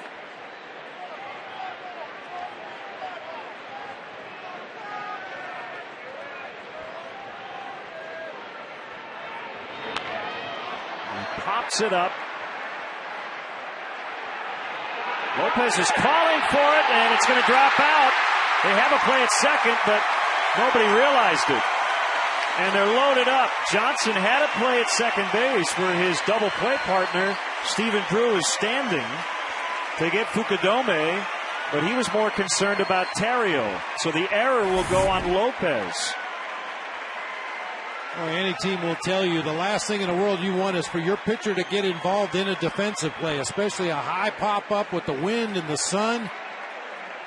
Yeah, Lopez has just got to get the heck out of the way right there, let one of his defenders make the play. But fortunately for the Cubs, Kelly Johnson didn't realize that Fukudome was standing just a step or two away from first base when that ball dropped. Great opportunity here for Tyler Colvin with the bags loaded.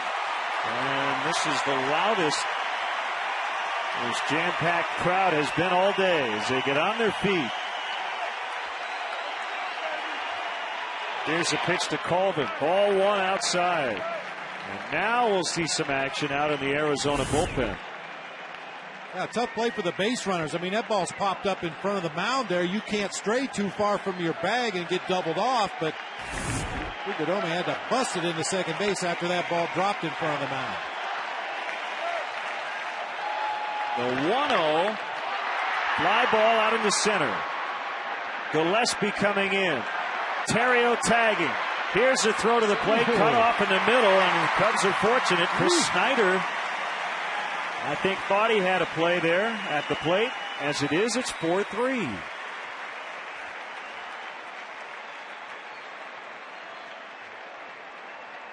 I think Adam LaRoche did the Cubs a huge favor right there. From our vantage point, that throw from Cole Gillespie in center field appeared to be right on the money and appeared that it was going to beat Terrio to the plate. LaRoche came over and very casually cut the ball off. Need to look at it from center field. That looks like a one-hopper right to the catcher right there, but LaRoche cuts it off, and just now you see Terrio coming into your picture.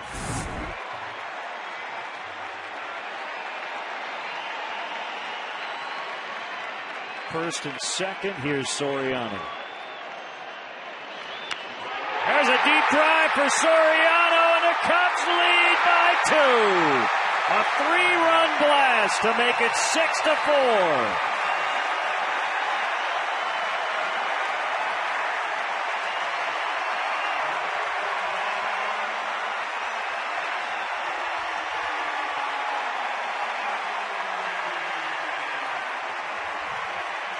Well, that's exactly what this team needed.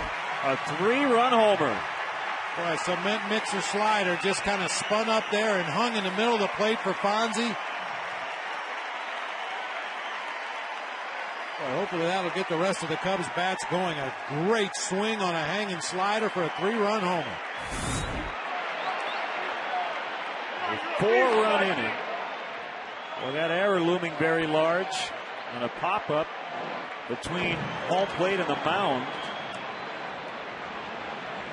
After that, Colvin hit the sac fly, and Soriano the go-ahead home run. A pitch to Mike Fontenot, bounced foul. Blaine Boyer got up after that error, and he's close to being ready.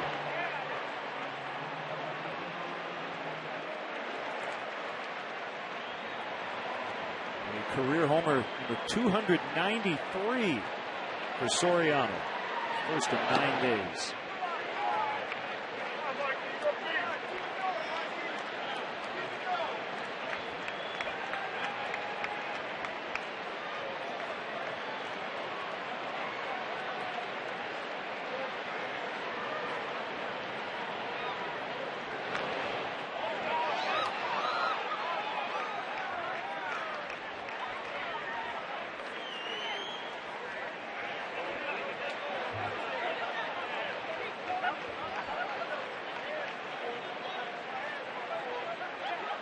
The table setters are the guys we talked about in the open.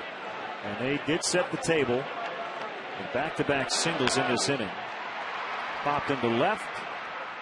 Parra drifting in. A 4-run sixth. Capped by a 3-run homer from Alfonso Soriano. And the Cubs lead 6-4.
.10:30 and midnight. For breaking news, highlights, and exclusive interviews with the athletes you care about, tune into Sports Night every night at 6:30, 10, 10:30, and midnight right here on Comcast Sportsnet. Fans' best friend. Randy Wells working with a lead for the first time. Compliments of Alfonso Soriano. Graybo is the lefty on the right, and Zambrano, the righty, on the left. Snyder with a deep fly ball. Fukudome back. This ball is gone. It's 6-5. As Snyder has homered in each of the first 2 games.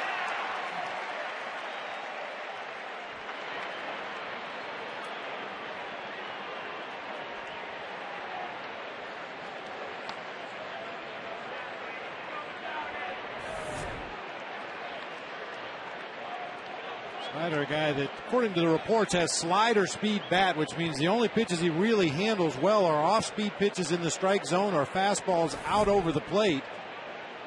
That time looked like he just caught that ball on the barrel of the bat with a late swing, got it up in the wind, and carried it right on out of here. So that's their first home run of the day, as Soto's chatting with Wells, maybe wasting a little time here. Well, not wasting, but helping Zambrano and Graybo throw a few extra pitches. Tony Abreu, a switch hitting infielder, is going to bat for Lopez, and here comes Lou. Abreu's been pretty good from either side of the plate this year. A .364 hitter right-handed, a .300 hitter left-handed.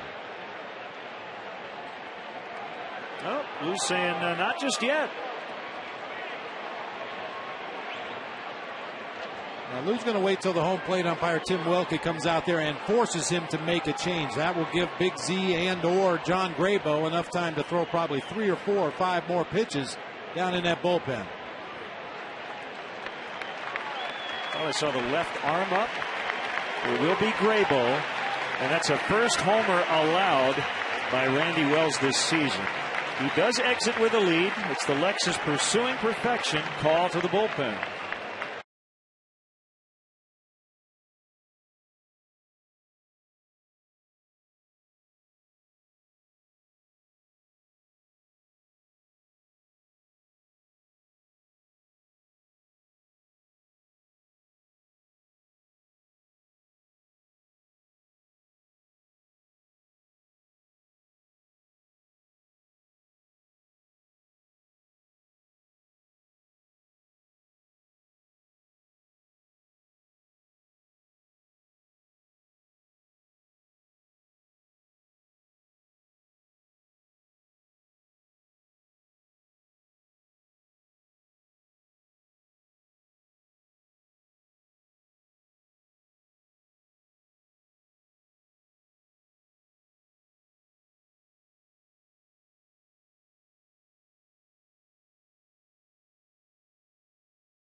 Swap batting helmets, and Giovanni Soto gotten a little bit of that backswing from Abreu. Not quite sure.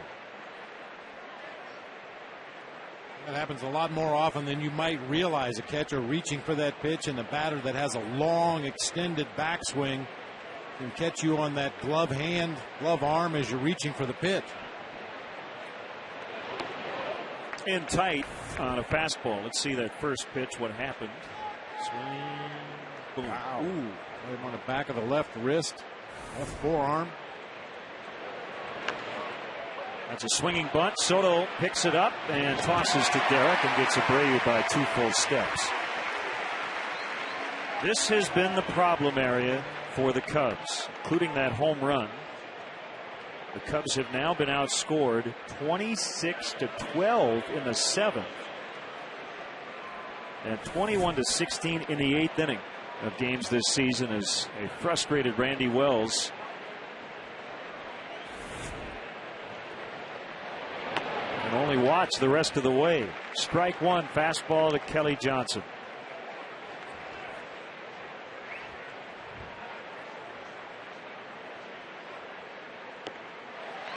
Good slider. 0-2. Always worry about a guy like Johnson who's been red hot. He comes up 0 for 3 on the day. But he's 0 for 4, so they've held him in check. 2 outs. Mike Bielecki, former Cub pitcher, is coming up with our 7th inning stretch after the 3rd out. Johnson now 0 for 6 lifetime with 4 strikeouts against John Graybo. Apparently just doesn't see that slider out of the hand of the Cubs lefty.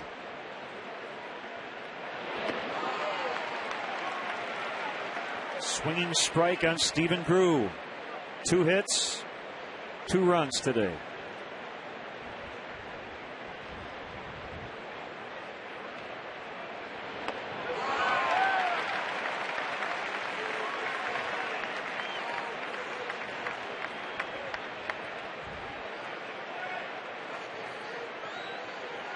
The 0-2 on the way.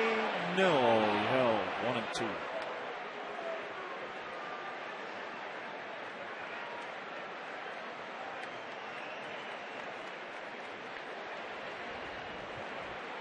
Outfielders are all deep, particularly Tyler Colvin. Way back at center. Doesn't matter. Called strike 3. It's the best Graybo's look this year.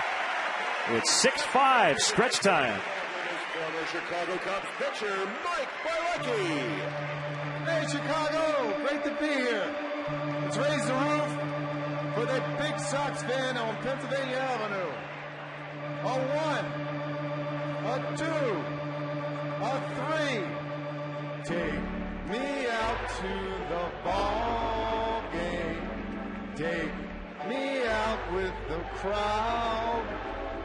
Buy me some peanuts and Cracker Jack.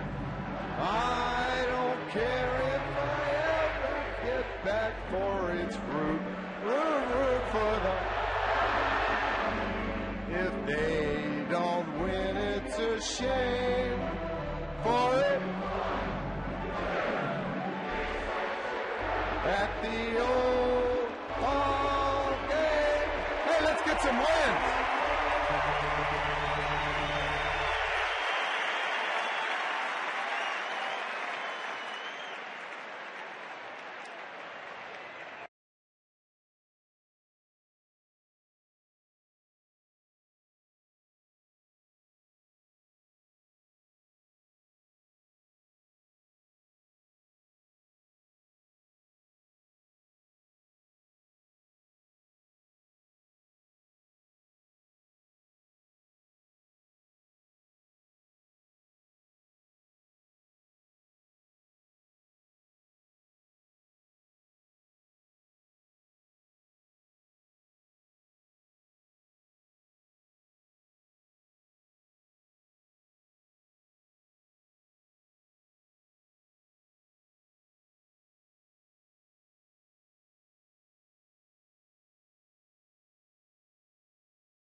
To find the seats you want or sell tickets to the games you can't make on StubHub, the official fan-to-fan ticket marketplace of the Chicago Cubs. You'll find great seats and great service on StubHub all season, so go to StubHub.com and choose your seats today. Mike Bilecki, former Cubs pitcher, is in the booth with us as Blaine Boyer faces Giovanni Soto, 6'5" Cubs. Did you want to sleep in on a day like this when it was your turn to pitch, or did it not bother you? I was just with Pat and Ron, and we were talking about do you change your ball game? No, we had a bunch of sinker ball pitchers, and if you try to change your game, you get too fine, get behind in the count, and then you walk a bunch of guys, and then the home run, and then you're really in trouble. And you told us between innings that you had an advantage over your teammates because where you lived, you could actually see the flags at Wrigley before you left the house. I did. I used to look out my bedroom window before I'd out and see what kind of day. Was it 2-1 or 8-7?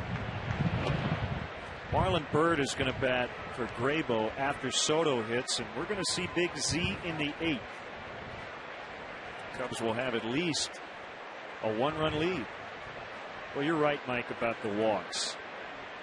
And for the most part, these pitchers have thrown strikes today, and I guess you just try to limit the damage, right? You're going to make good pitches on a day like today, and it's going to end up in the front row, and it's frustrating, but you got to try to give your ball club 6 or 7 innings. You don't want to kill your bullpen, especially when you got to for the whole series.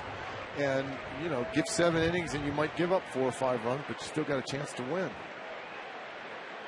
Case of Lopez, he didn't walk anybody, but the error really opened the door as the Cubs got 4 unearned runs. Well, you can't give a good team 4 outs in an inning. That's the old cliche, and the Cubs do have a good team. Slider is outside, and it's full 3-2 on Soto.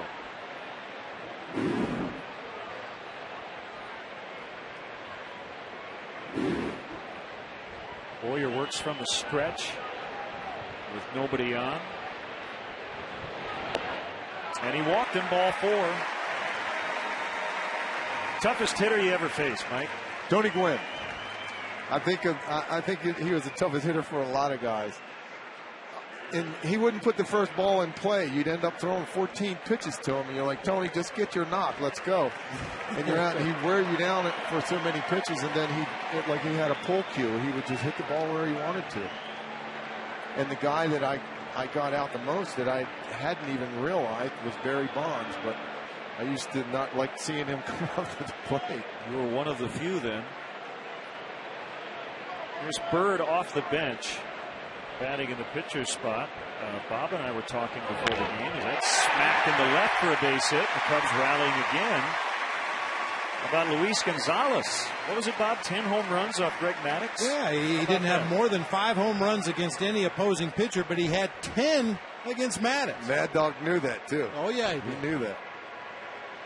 I just want to let you guys know that I was in the booth next door when we got those 4 runs last time. Well, you're a good I got my luck mojo going. Yeah.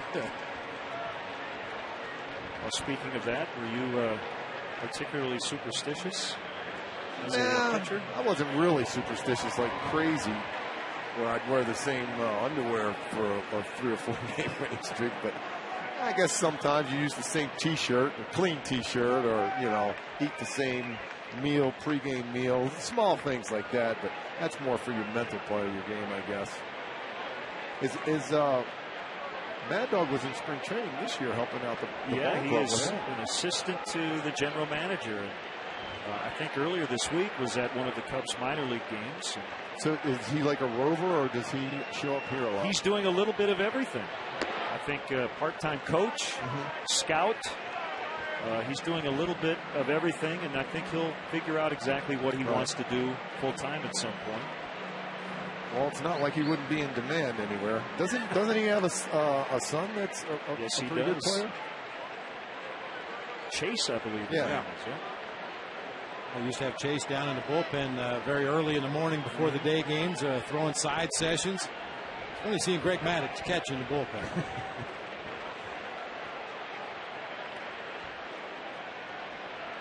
Cornermen are in as Terrio bunts. It's a sacrifice. 1-4.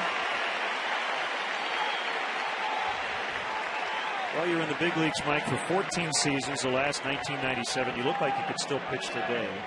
How tough was it for you when your career was over? It was really tough because my last 2 years I played, I was throwing the ball as good as I ever had. I was in Atlanta, and we had championship teams there.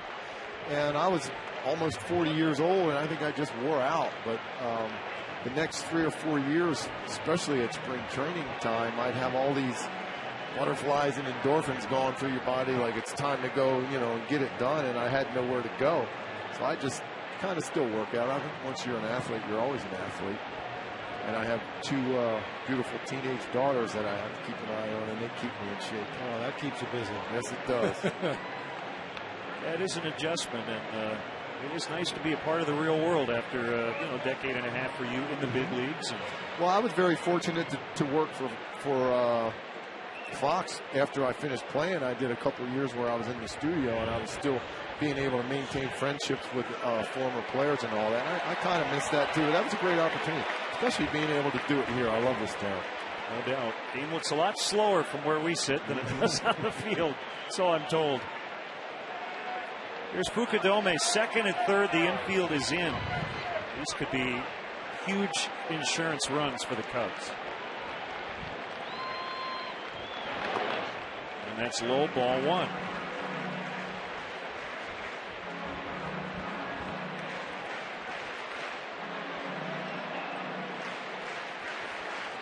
When you watch games, do you sit here and get in the head of a Blaine Boyer in a spot like this and go, let's see, here's what I'd do in this spot?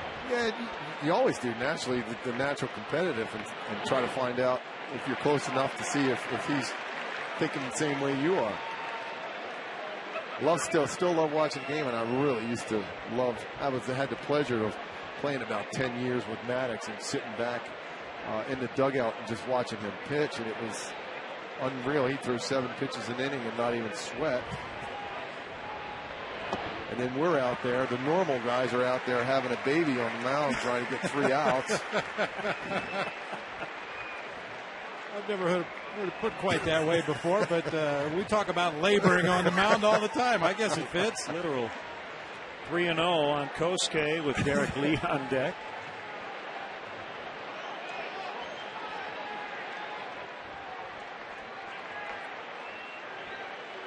I'm trying to sort this out in my mind, Mike. Did you throw the pitch to Eric Anthony in the Astrodome?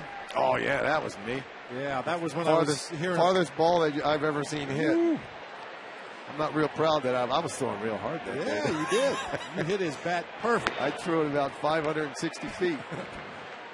Yeah, I was there at that ball game. That was, I mean, the ball didn't carry well in the Astrodome to begin with, but that was. There's a star up there. Yeah, there he is. Is that thing still there? It's there, but fortunately they don't use it for baseball anymore. Truck pulls and all that stuff. Well, maybe they took my seat down. 3-1 on Fukudome. Outside there, loaded up. Boyer didn't want to give in as he faces Derek Lee. Any good Harry Carey stories for us, Mike, since we're basically in his booth? I got some of them, but I'm going to have to keep them R-rated. Well, it's a family show. No, I'm sure he had fun with your name. Did he always get your name right? It was different sometimes. Yeah. It was different sometimes. What a guy to hang around with. It's nice of a guy he was up in the booth off the field. He was. He treated us all like we were his sons, and it was number one a pleasure playing with Sandberg, Grace, Dawson, and being able to hang out with him for a couple of years. No place like Wrigley Field in a moment like this. Bases loaded, and Derek Lee at the plate as the fans get up. Strike one. 96 that time from Blaine Boyer, who has walked 2 in the inning.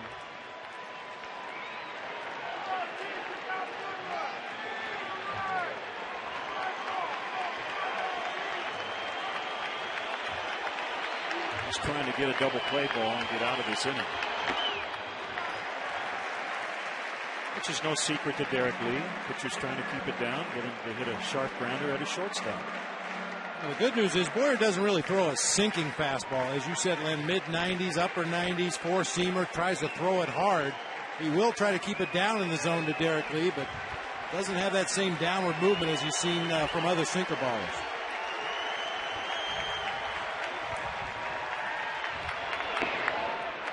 Laid off a slider at 89. 2-1. Here's a nice pitch right here. A nice situation right here. What are you going to do? He doesn't want to go 3-1. Derek knows that.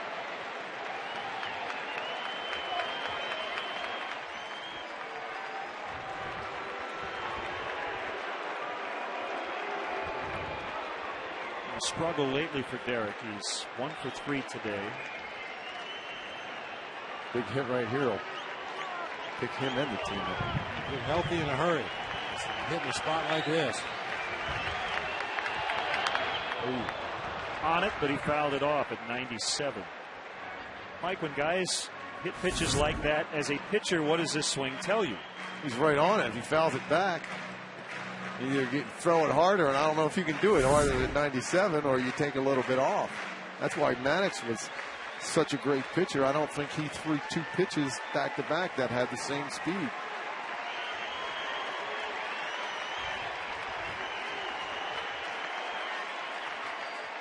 A big 2-2 pitch got away from him, tried to go with a curveball, and it's 3-2. That was the first curveball of the sequence. He's thrown a couple of short sliders. His best pitch by far we've seen is that fastball. If you're Derek Lee right now, you're licking your chops waiting for that heater over the middle of the plate. A 3-2 pitch, ground ball, diving stop. Where's he going to go? To second. And Johnson was off the bag. And it's now 7-5. And that's an infield hit for Derek Lee. Well, if he hits that ball 5 feet more up the middle, that's the end of the inning, but he placed it perfectly. Actually, probably should have had a couple of ribbies on this. Just a great play by Stephen Drew to get there and knock it down. I think Kelly Johnson had conceded the play was over, but Drew got to his feet quickly and threw to second, but everybody safe.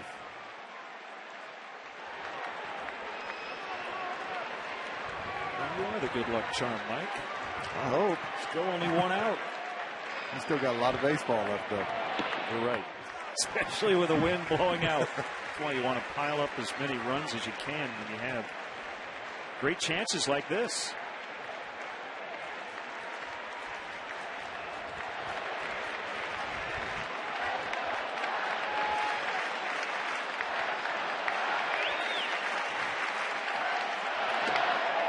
2-0 on Ramirez.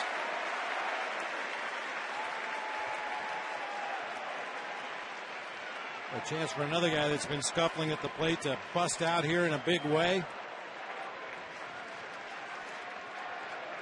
Pitcher that's so far shown he can only throw a fastball for a strike, behind in the count 2-0. He's already walked 2 in the inning. Get it ready.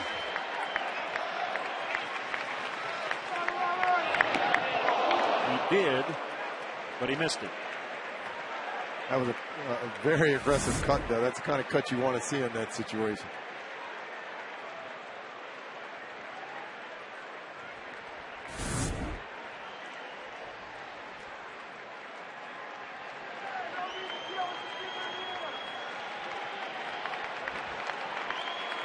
Two and one on Aramis. 3-1. Likely to see that same cut again here. 3-1 if he gets another fastball.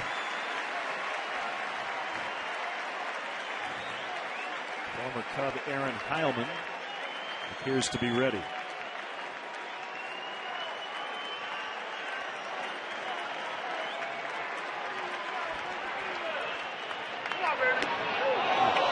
Pitcher strike, outer half, 3-2.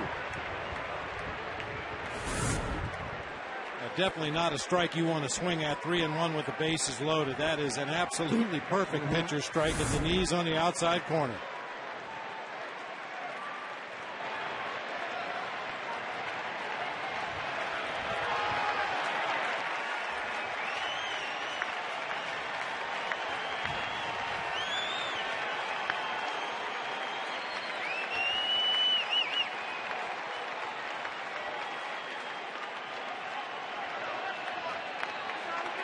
Two hits, 2 walks, a sac bunt in the inning, and a 3-2 to Aramis. Ball 4, he forced in a run. It's 8-5.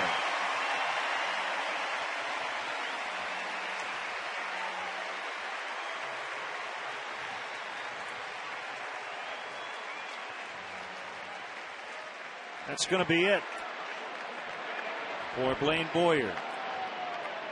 And the call to the pen, the Lexus Pursuing Perfection call to the pen. Mike Bialecki, always a pleasure to see you. You see at the convention and here at Wrigley Field a lot. And enjoy the rest of the summer. I really enjoyed it. I hope the luck continues here.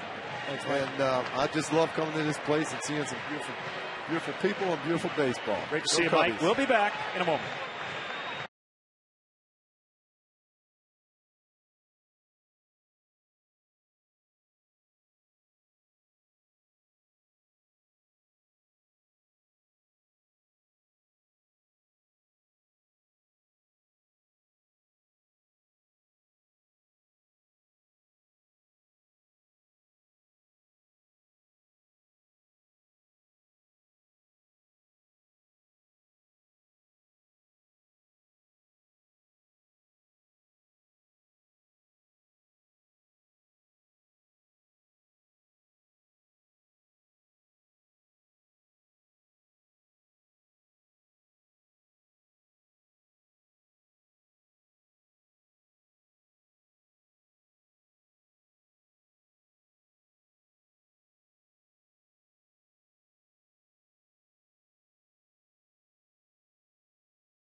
Left-handed hitting Tyler Colvin at the plate.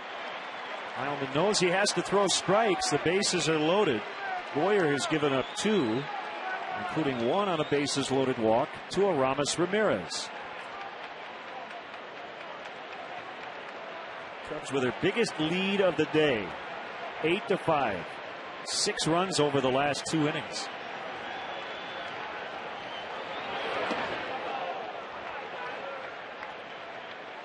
that bases loaded walk to Ramirez, the 6th bases loaded walk this season for the Arizona Diamondbacks pitching staff, leading the major leagues.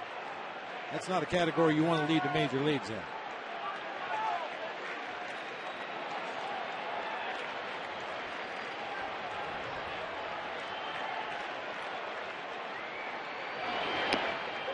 There's the change. So 92 on the fastball to get the swing and a miss. And a late moving changeup at 81, 0-2.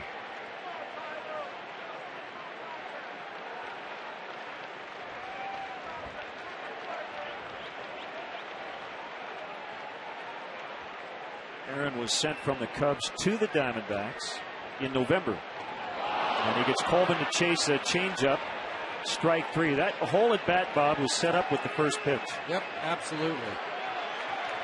Show an opposing hitter your best fastball. Let him gauge the velocity on that pitch, and then don't throw him another one close to that velocity again. We know Aaron Heilman has a good changeup when he can keep it around the edges of the strike zone, and he was able to do so to Tyler Colvin right there. You don't want to lead that category in terms of highest ERA by a relief staff. A hideous 6.38. Now the guy who gave the Cubs the lead with a 3-run homer in the 6th. He taps it foul right at home plate. It was that Soriano home run back in the 6th inning on a slider. Stayed over the outer third of the plate. He went out and got it, got the barrel on it, fired up.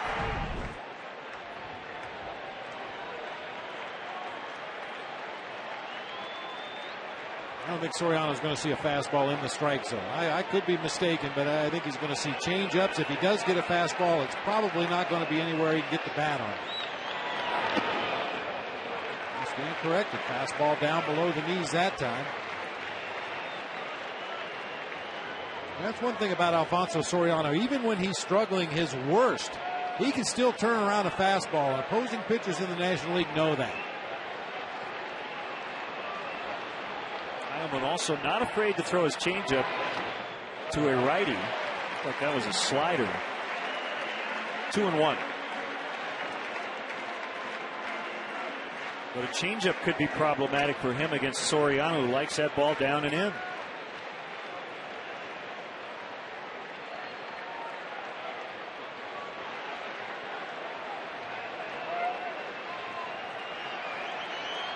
Lou said it the other day. I don't have the exact quote, but especially in a spot like this, all the pressure's on the pitcher. And that's Lou, the hitter, talking.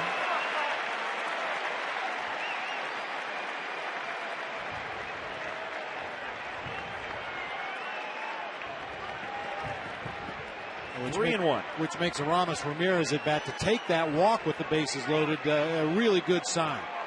He's been struggling at the plate. It would have been certainly understandable if he chased some pitches out of the zone trying to do too much, but he took the walk to set it up for his teammates. Ball 4, Soriano walks. It's 9-5.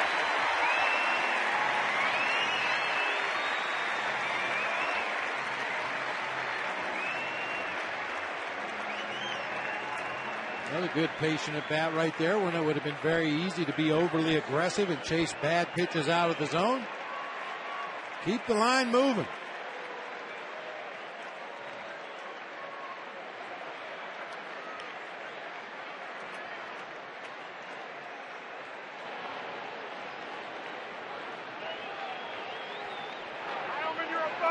Fontenot fouls back.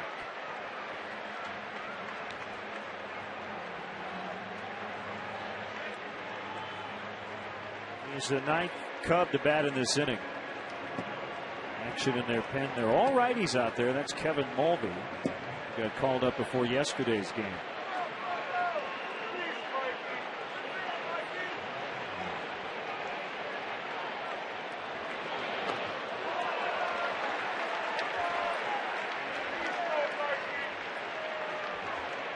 Aaron Heilman's been a workhorse, 70 appearances over the last 4 years. It's the longest active streak of at least 70 appearances. Exactly 70 for the Cubs last year. A 4-4 record and a 4.11 ERA. Problem with Aaron, Bob, just inconsistent. See, his fastball's good. A lot of movement on his changeup. Gave up 9 home runs in just over 72 innings. 34 walks, a bit high. Well, and I think the Diamondbacks realized they were going to have a very young bullpen this year. And with that in mind, Aaron Heilman and Bob Howery, 2 former Cubs, were signed to come in there and hopefully tutor those young pitchers down there in the bullpen, how to go about preparing to come into a game, what you need to do once you get out there on that bump.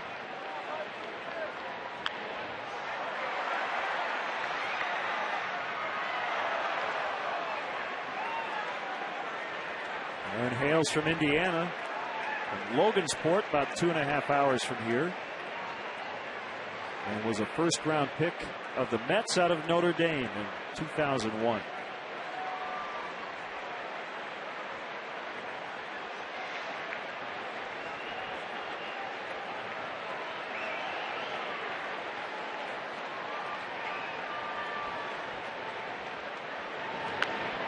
Got jammed and he grounds to first.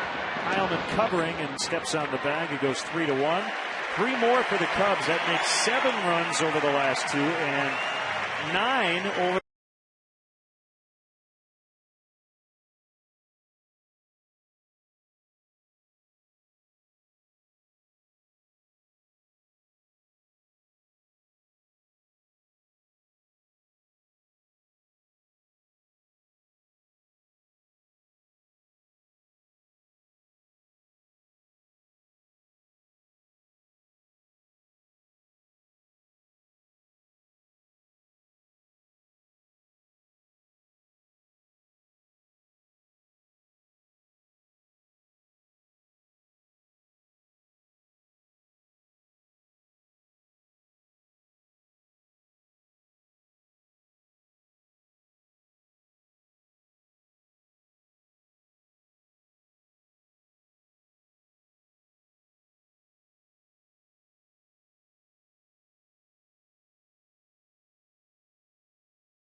Visit the Vine Line blog at Cubs.com for extra content and order today. Bird remains in the game and plays center with Colvin spelling Soriano in left. And Big Z will go into Soriano's spot in the order and pitch here in the 8th.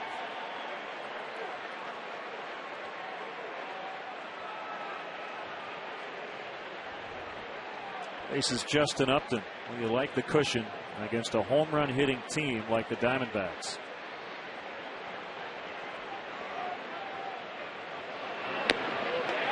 Good start. This is his 3rd appearance out of the bullpen since he made the switch. Strike 1 on Upton. And then earlier in the ballgame, we were talking about Alfonso Soriano and the exaggerated crouch that he hits out of, as opposed to the hitter at the plate, Justin Upton, who is very upright. Look how straight he stands in the batter's box, as opposed to Alfonso. Has his knees bent, he's hunched over at the waist, leaning out over that inside corner. Justin Upton standing straight up and down in the middle of that right-handed batter's box.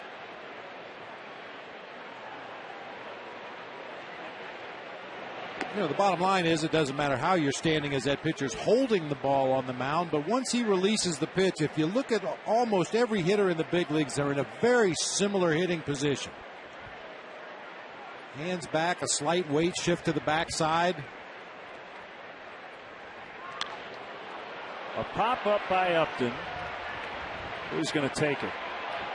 This guy's calling as Colvin peels off at the last moment. Marlon Byrd says that's the way you're supposed to do it.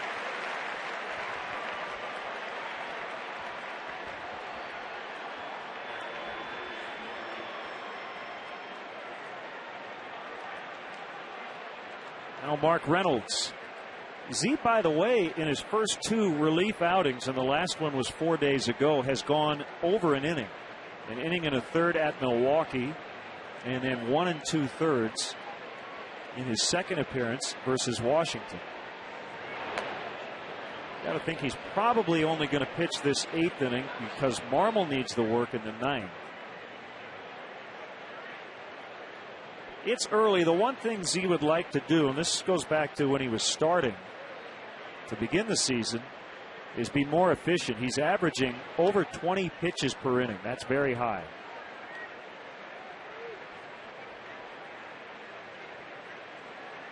Well, and ideally Carlos gets to the point where he can pitch back-to-back days, pitch 3 out of 4, maybe 4 out of 6 days in a week. And obviously the fewer pitchers you can throw to get your 3 outs in the 8th inning, the better your chances of coming back the next day and the next day and being able to repeat it.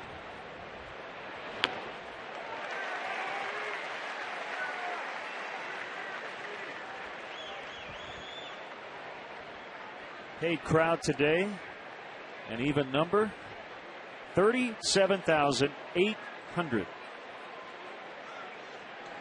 Could even say a rounded number for that matter. Fair ball, and Derek will throw to Z late. It's a hit as it just trickled away from Derek.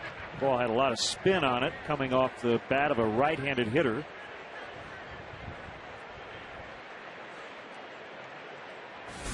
Not only a lot of English, but you just don't expect Mark Reynolds to hit a ball right down the first baseline. Every swing he takes is designed to pull the ball to left field, but that time cued it right off the end of the bat.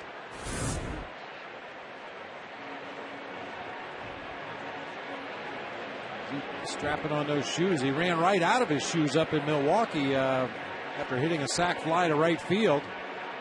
Left his right shoe in the batter's box.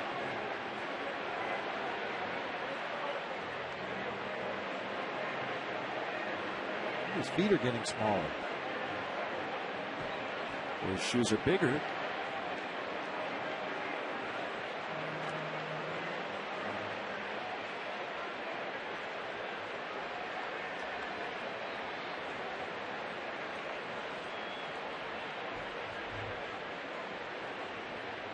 So 1 on with 1 out. Adam LaRoche also stands pretty upright.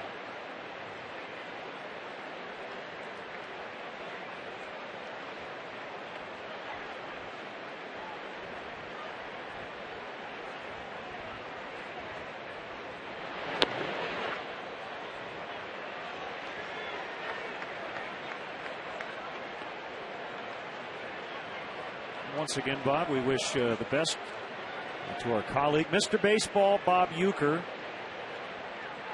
Had surgery today, and he'll be recovering over the next 10 to 12 weeks. And we hope to see you back in the Brewers radio booth real soon. Absolutely.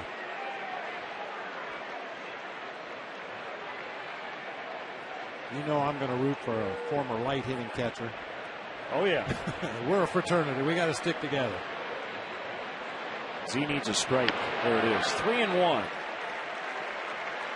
I've joked with Bob before. They call it the Mendoza line, but really it should be the Uecker line. Bob hit exactly 200 in his career. It was a hard 200 though. Base hit.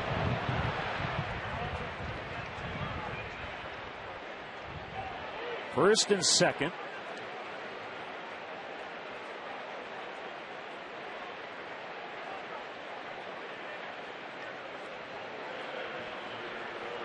That brings up Gerardo Parra.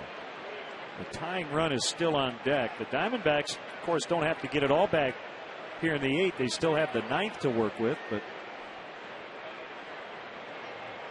Carlos Marmol is going to get up. So that indicates to us Lou would consider using him here in the 8th if needed. Double barrel action. Esmerling Vasquez just got up for Arizona. Well, the pitcher spot in the bottom half of the 8th inning, not an issue for the Cubs. Sometimes that is a determining factor on whether or not you bring in that closer in the 8th inning. If his spot is not due up, it's not really a factor whatsoever. 0-2 on Parra.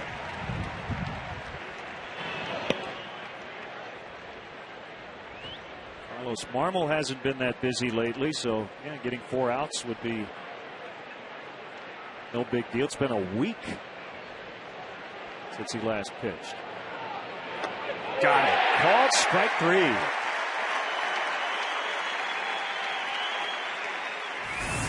It looked like the cut fastball from Carlos Zambrano, a pitch that he pretty much scrapped as a starting pitcher. I think that's the second or third one I've seen him throw in the ball game here today. Regularly sits between 89 and 91 miles an hour with just a little movement back toward the middle of the plate.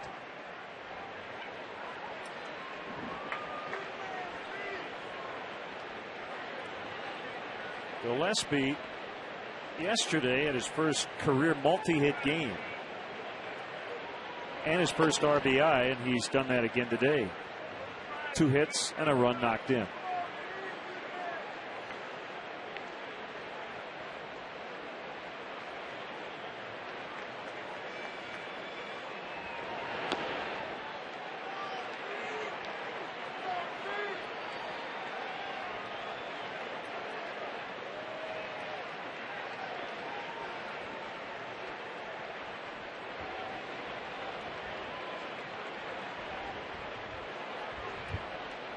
Kick and the 2-0. 3 balls, no strikes.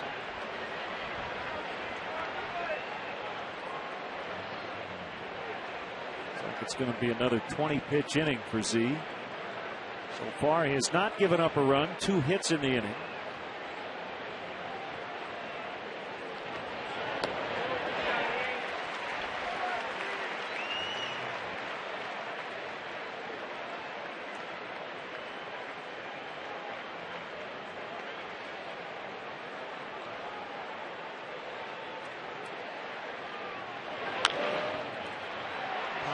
Foul, and this one back to about the 3rd row. He was trying to come back on the field of play.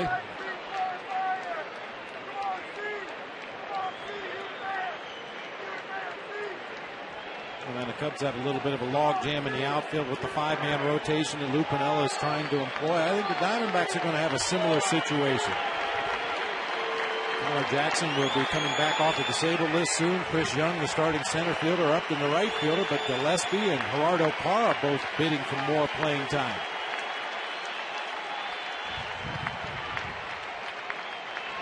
Runners go in on the hands and fought off.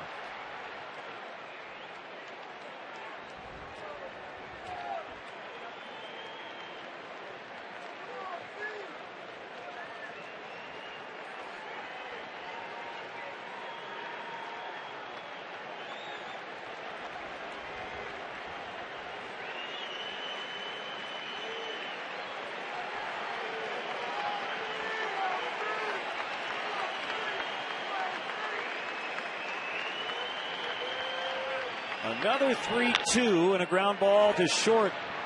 Terrio picks it up, throws to Lee, and Z works a scoreless 8. 2 hits, 2 left.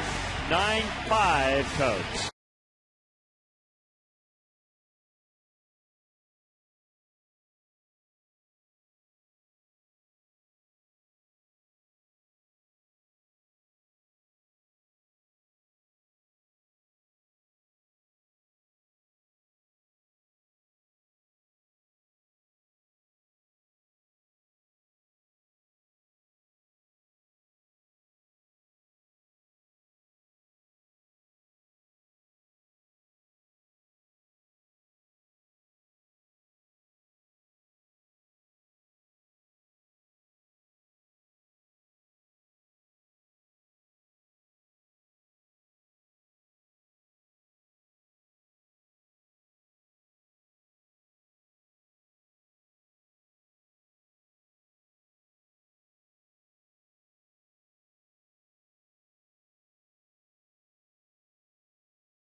this series. Get back to within a game of 500 this week. They've started 1-3 on this 7-game homestand. Right-hander Kevin Mulvey called up before the game yesterday. This will be his 9th career game. Former Minnesota Twin. And this will be his first big league appearance this season.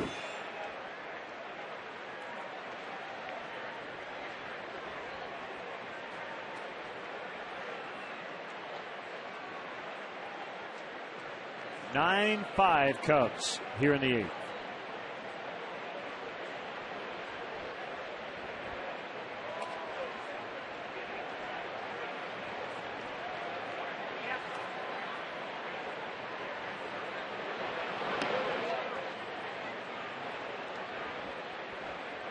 Strike the count on Soto.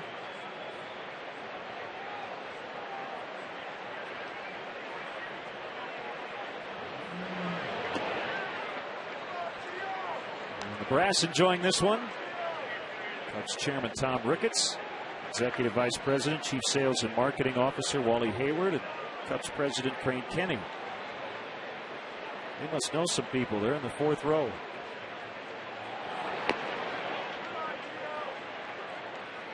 They can pretty much sit wherever they want. I would hope so. Which, if you had your choice of any seat in this ballpark, I think it would be right where we're sitting. I agree.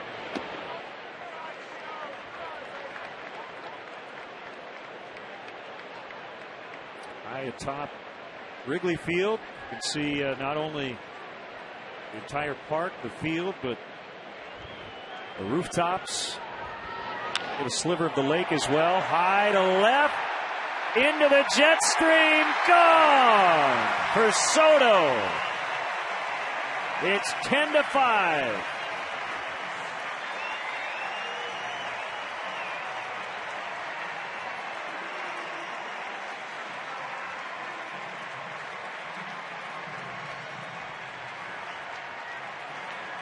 Third homer for the Cubs today.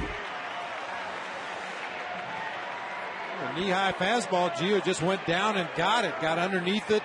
Lofted that ball high in the air to left field. And you called it, partner. Got it up in that jet stream. It just kept carrying and carrying and ends up halfway up in the bleachers and left.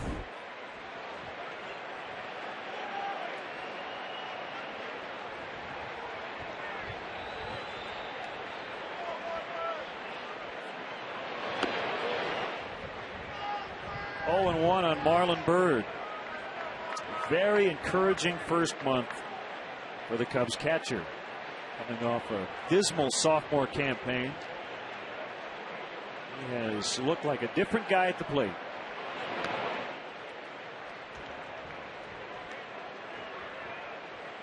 Certainly some doubts early on. Giovanni Soto, like a lot of other Cubs players, maybe a little overly aggressive in the early going, swinging at a lot of bad pitches. But once he narrowed his own strike zone down and started to swing at pitches he could handle. Marlon Byrd as the Cubs go back to back.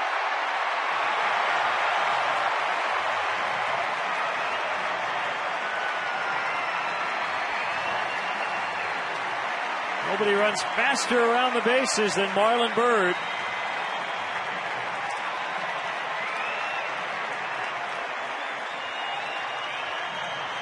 Giovanni Soto's may have gotten a little help from the wind. Marlon Byrd's didn't need any help from the wind. That ball was over everything out there in left field. Wow.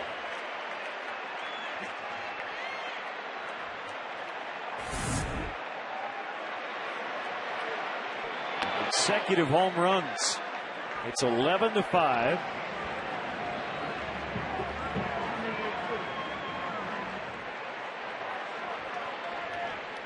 First time the Cubs have gone back-to-back this year. How about Marlon Byrd? He didn't even come into this game until the 7th inning as a pinch hitter. He's 2 for 2. He scored 2 runs.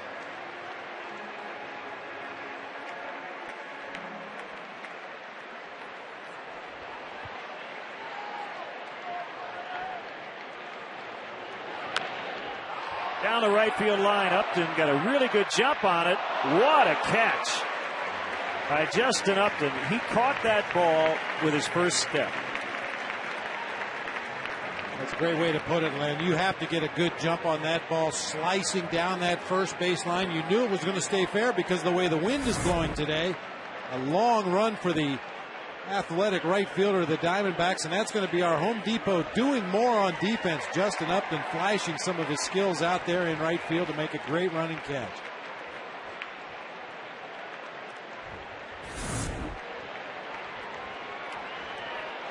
Fukudome has scored 3 times. He homered earlier. Well, it was Arizona 13, Cubs 5 yesterday. It's Cubs 11, D-backs 5 today. These team ERAs are not going to go down this weekend, it appears.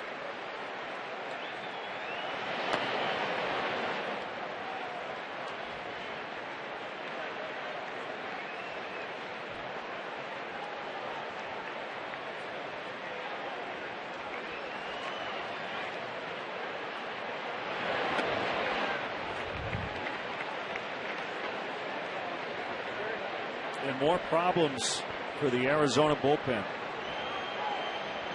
They have given up a ton of home runs.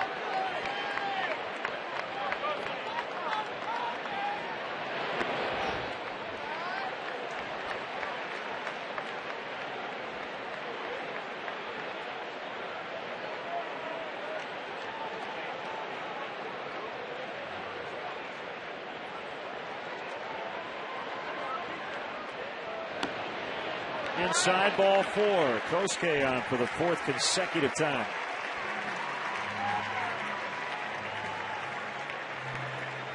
We gave the stat yesterday. The Diamondbacks bullpen in the 9th inning this year has surrendered 8 home runs and has allowed a batting average well over 350.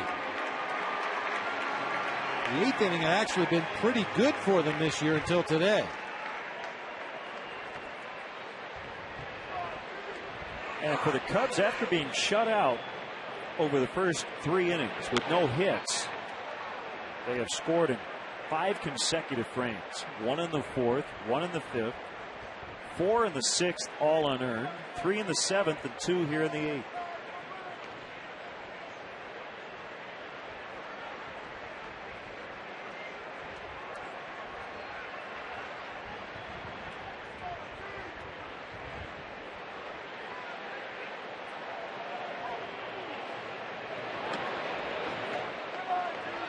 You can see Mulvey really slow down his delivery on that straight changeup. Straight changeup is only effective if it looks just like your fastball. Everything about your delivery, your arm slot, your arm speed. If you slow your delivery down, a hitter will pick that up quickly.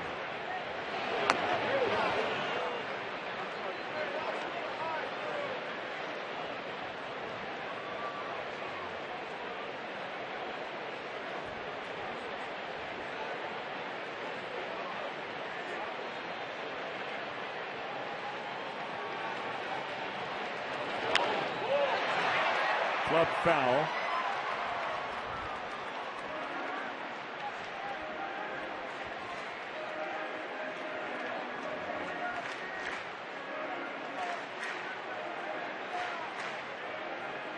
Congrats to our good friend Keith Moreland. Zonk's going to have his jersey number retired at the University of Texas this weekend.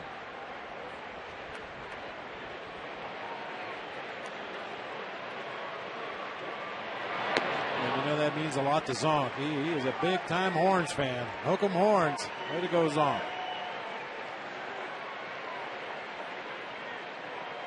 Keith was a Cub between 1982 and 87. The 2-2 to Lee. Well, he's just missing some pitches today. When he drew that walk back in the 7th inning when Mike Bilecki was in the booth with us, had a couple of good swings, just fouled him off. That time, slider out over the plate, just missed it. Swing's starting to get a little better. The timing's getting a little better. He does have 2 hits in the game already today.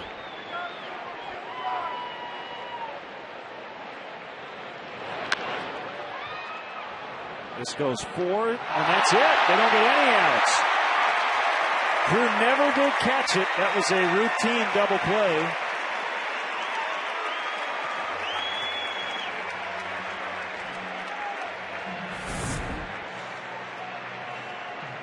Well, I was already writing it in the scorebook.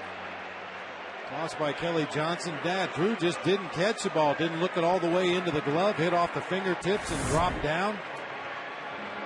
Make it hurt.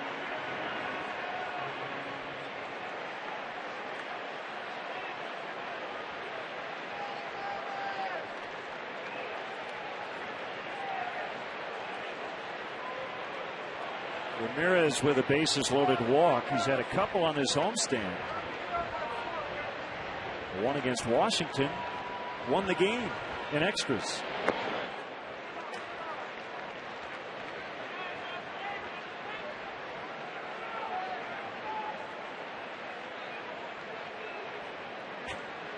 You really have to search for good news when you're hitting under 160. When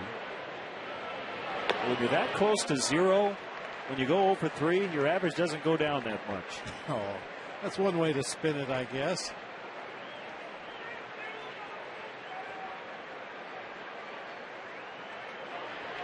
Still contributing today, even though he's gone 0 for 3 with a bases loaded free pass in the 7th. You know me, I'm trying to look for stuff.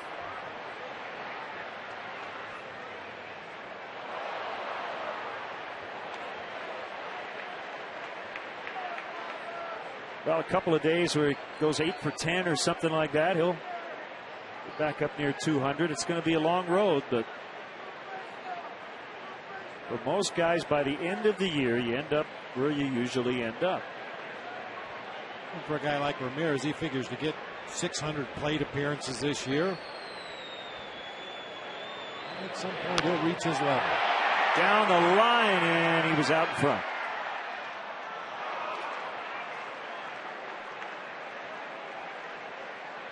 And if guys don't reach what you expect them to do at some point of the season, it starts those questions about, well, is he done?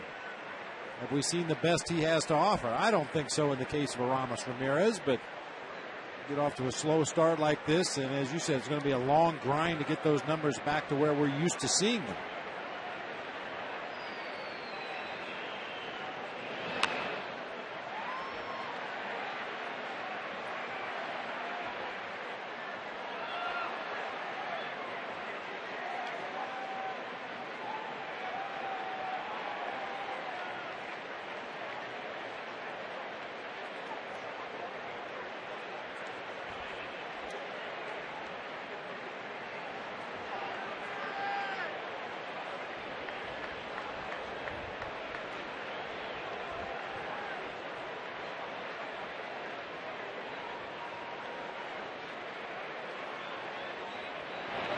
Swing and a miss. And that's the second out.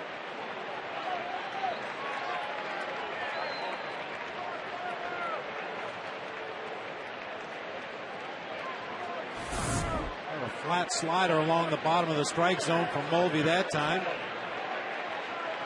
We've seen that swing a lot from Aramis. Way out in front of off-speed pitches, trying to really get overextended to cover as much of the strike zone and the plate as possible. That time, couldn't make contact. Colvin hit a sac fly to draw the Cubs within 1 in the 6th, and then Soriano followed that up with a go-ahead 3-run homer.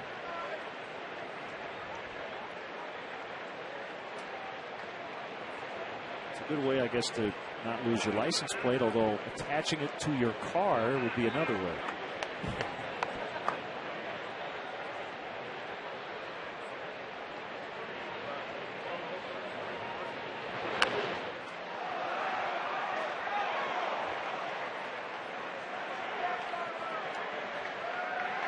Dan Herron and Carlos Silva will go at it tomorrow. And then Edwin Jackson and Tom Gorzolani on Sunday. Cubs will have their first off day in almost 3 full weeks. After that,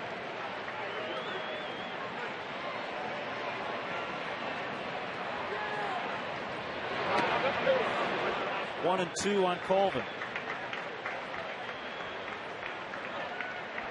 Well, the Cubs don't get a full off day. They'll fly to Pittsburgh in the afternoon on Monday to get ready for that series against the Pirates at PNC Park.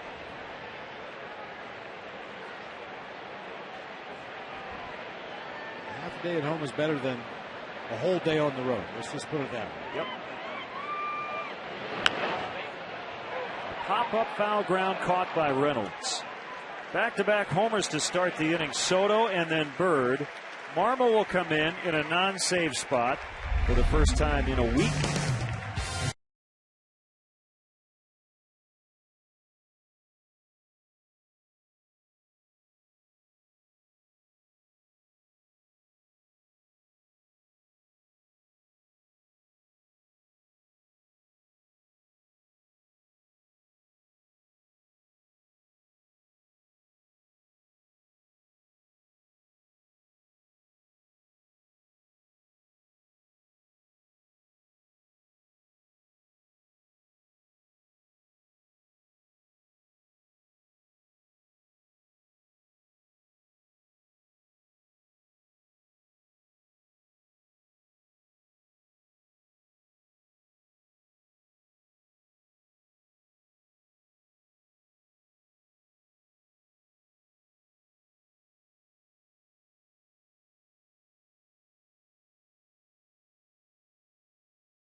BlackBerry, an Android phone with MLB.com at Bat 2010, featuring play-by-play, video highlights, and live audio broadcast.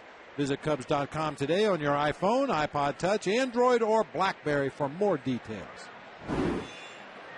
Cubs 11, Diamondbacks 5. Here's Carlos Marmol. Ball 1 to Chris Snyder. Last time we saw Marmol in a game was a week ago in Milwaukee.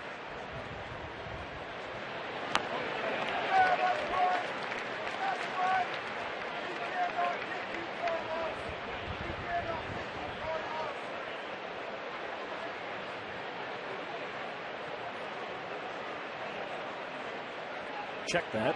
Saw him twice since. My bad. We did see him against Washington on the 26th. Chad Qualls is up in case the Diamondbacks come up with a big rally. Slider outside, 3-1. You got the win on the 26th to start this homestand. So it's been 4 days.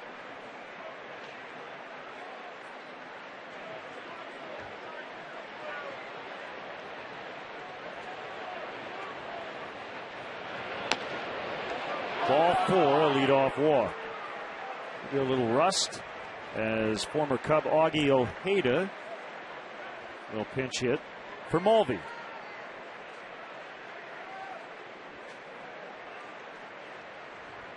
That is the first walk issued by Cubs pitchers today. Nice job of that. Wells, Grabo, Zambrano, and unfortunately now Marmol with a leadoff walk here in the ninth, but good job of throwing quality strikes today.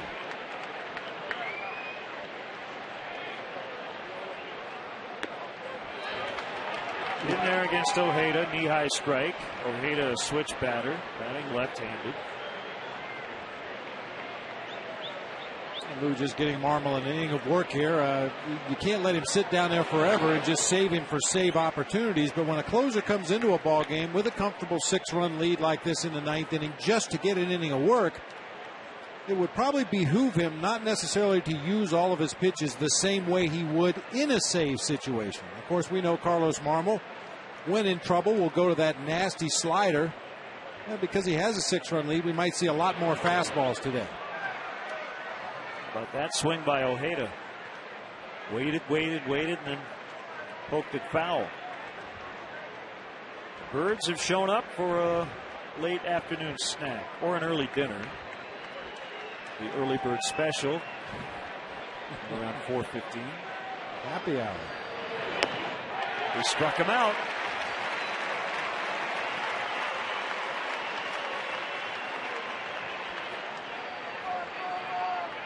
I think that's especially true, Len, what I was talking about, not exposing all your best pitches in a non-save situation when you're facing a team in your own division, a team that you're going to see, 15, 16 more times throughout the rest of the season. You don't really want to tip your hand. You don't want to give them too much of your good stuff and let them get a beat on it.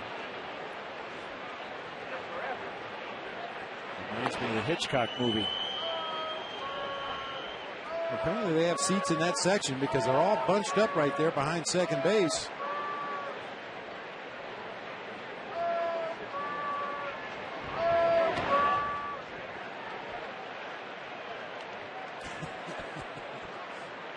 I think I've ever seen them as concentrated in one location as they are today.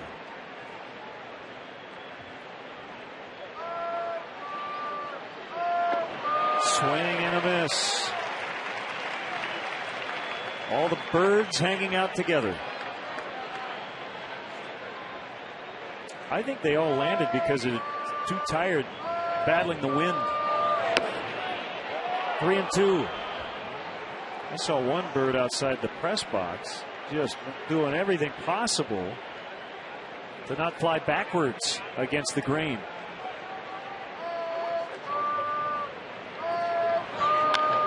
And a base hit. Look out. Ooh, almost got him. That was close. That's a new dimension to the final inning of the game here today. Kenny Johnson will not be in trouble with PETA. Got one Bird out there all by itself.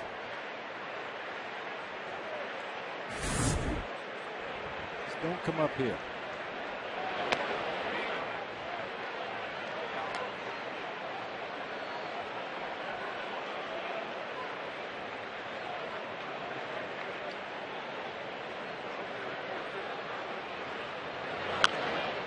Fouled back by Drew.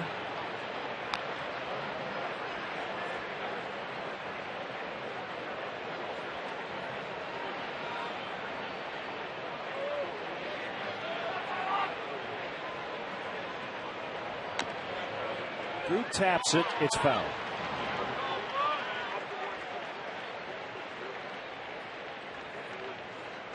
A little bit afraid to ask it, but I'll do it anyway.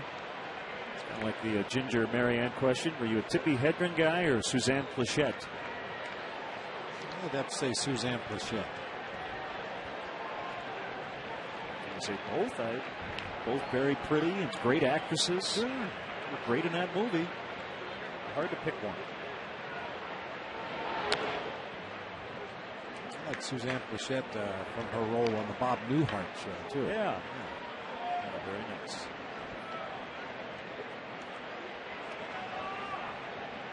And isn't Melanie Griffith Tippy Hedren's daughter? I think you're right, yeah. Got it. 2 down. Up next on TMZ.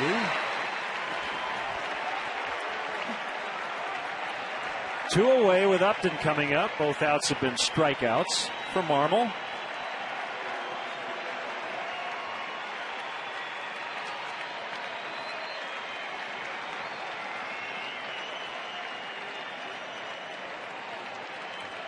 With Marmol obviously really taking to that closer's role this year, and young talented hitter like Justin Upton at the plate. Even though the Diamondbacks and Cubs don't play each other a lot, this is one of those matchups over the next 5 to 8 to 10 years.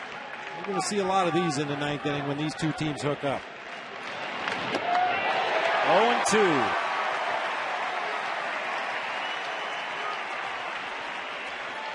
Well, we have their W banners. Compliments of Comcast Sportsnet. Hang on tight. Yeah, really. Hang on.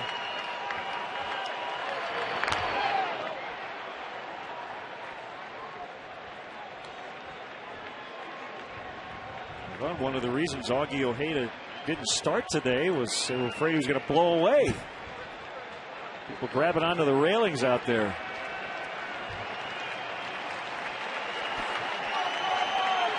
And again, a pop-up. This should do it. Who wants it? Nobody. It's foul. Derek Lee had to navigate around Upton to try to get it. Fortunately, it landed foul. It wasn't popped very high in the air. It looked like any one of the three Cubs probably could have made the play, but some indecision. Derek Lee looking at Soto. Soto looking at D. Lee. The runner getting involved in the play, although no contact was made.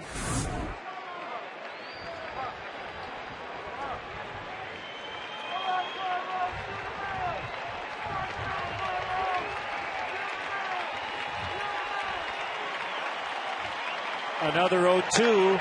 Swing and a miss. Cubs win.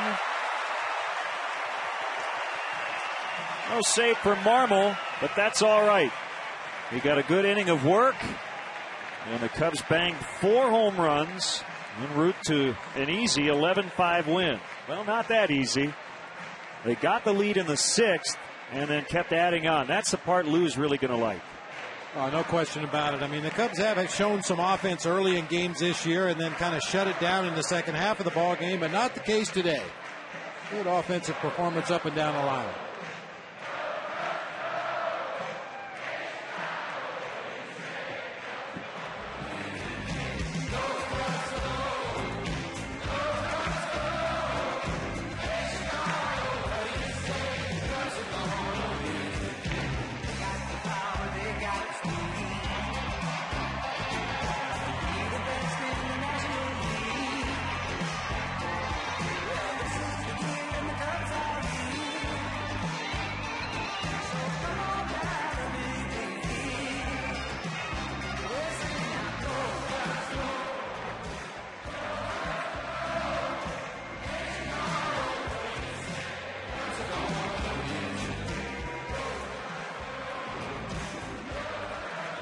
Here's our GMC player of the game-winning homer off the bat of Alfonso Soriano. And Bobby took a bases-loaded walk in this game. 2 hits for Soriano. Yeah, double, a homer, a bases-loaded walk, and the one out he did make back in the second inning was a screaming line drive to left field. Real good day at the plate for Fonzie today. So that's going to do it for our game coverage. Stay tuned. Sylvania Postgame Live is coming up. The final score from Wrigley Field, the Cubs 11, the Diamondbacks 5. Our next Comcast Sportsnet telecast will be on Plus this coming Wednesday from Pittsburgh, 6 o'clock Central Time. In-game scoring provided by ScorePad. And now for Bob and a great crew, this is Len Casper inviting you to stay tuned. Luke and Todd will have Sylvania Cubs Postgame Live coming up.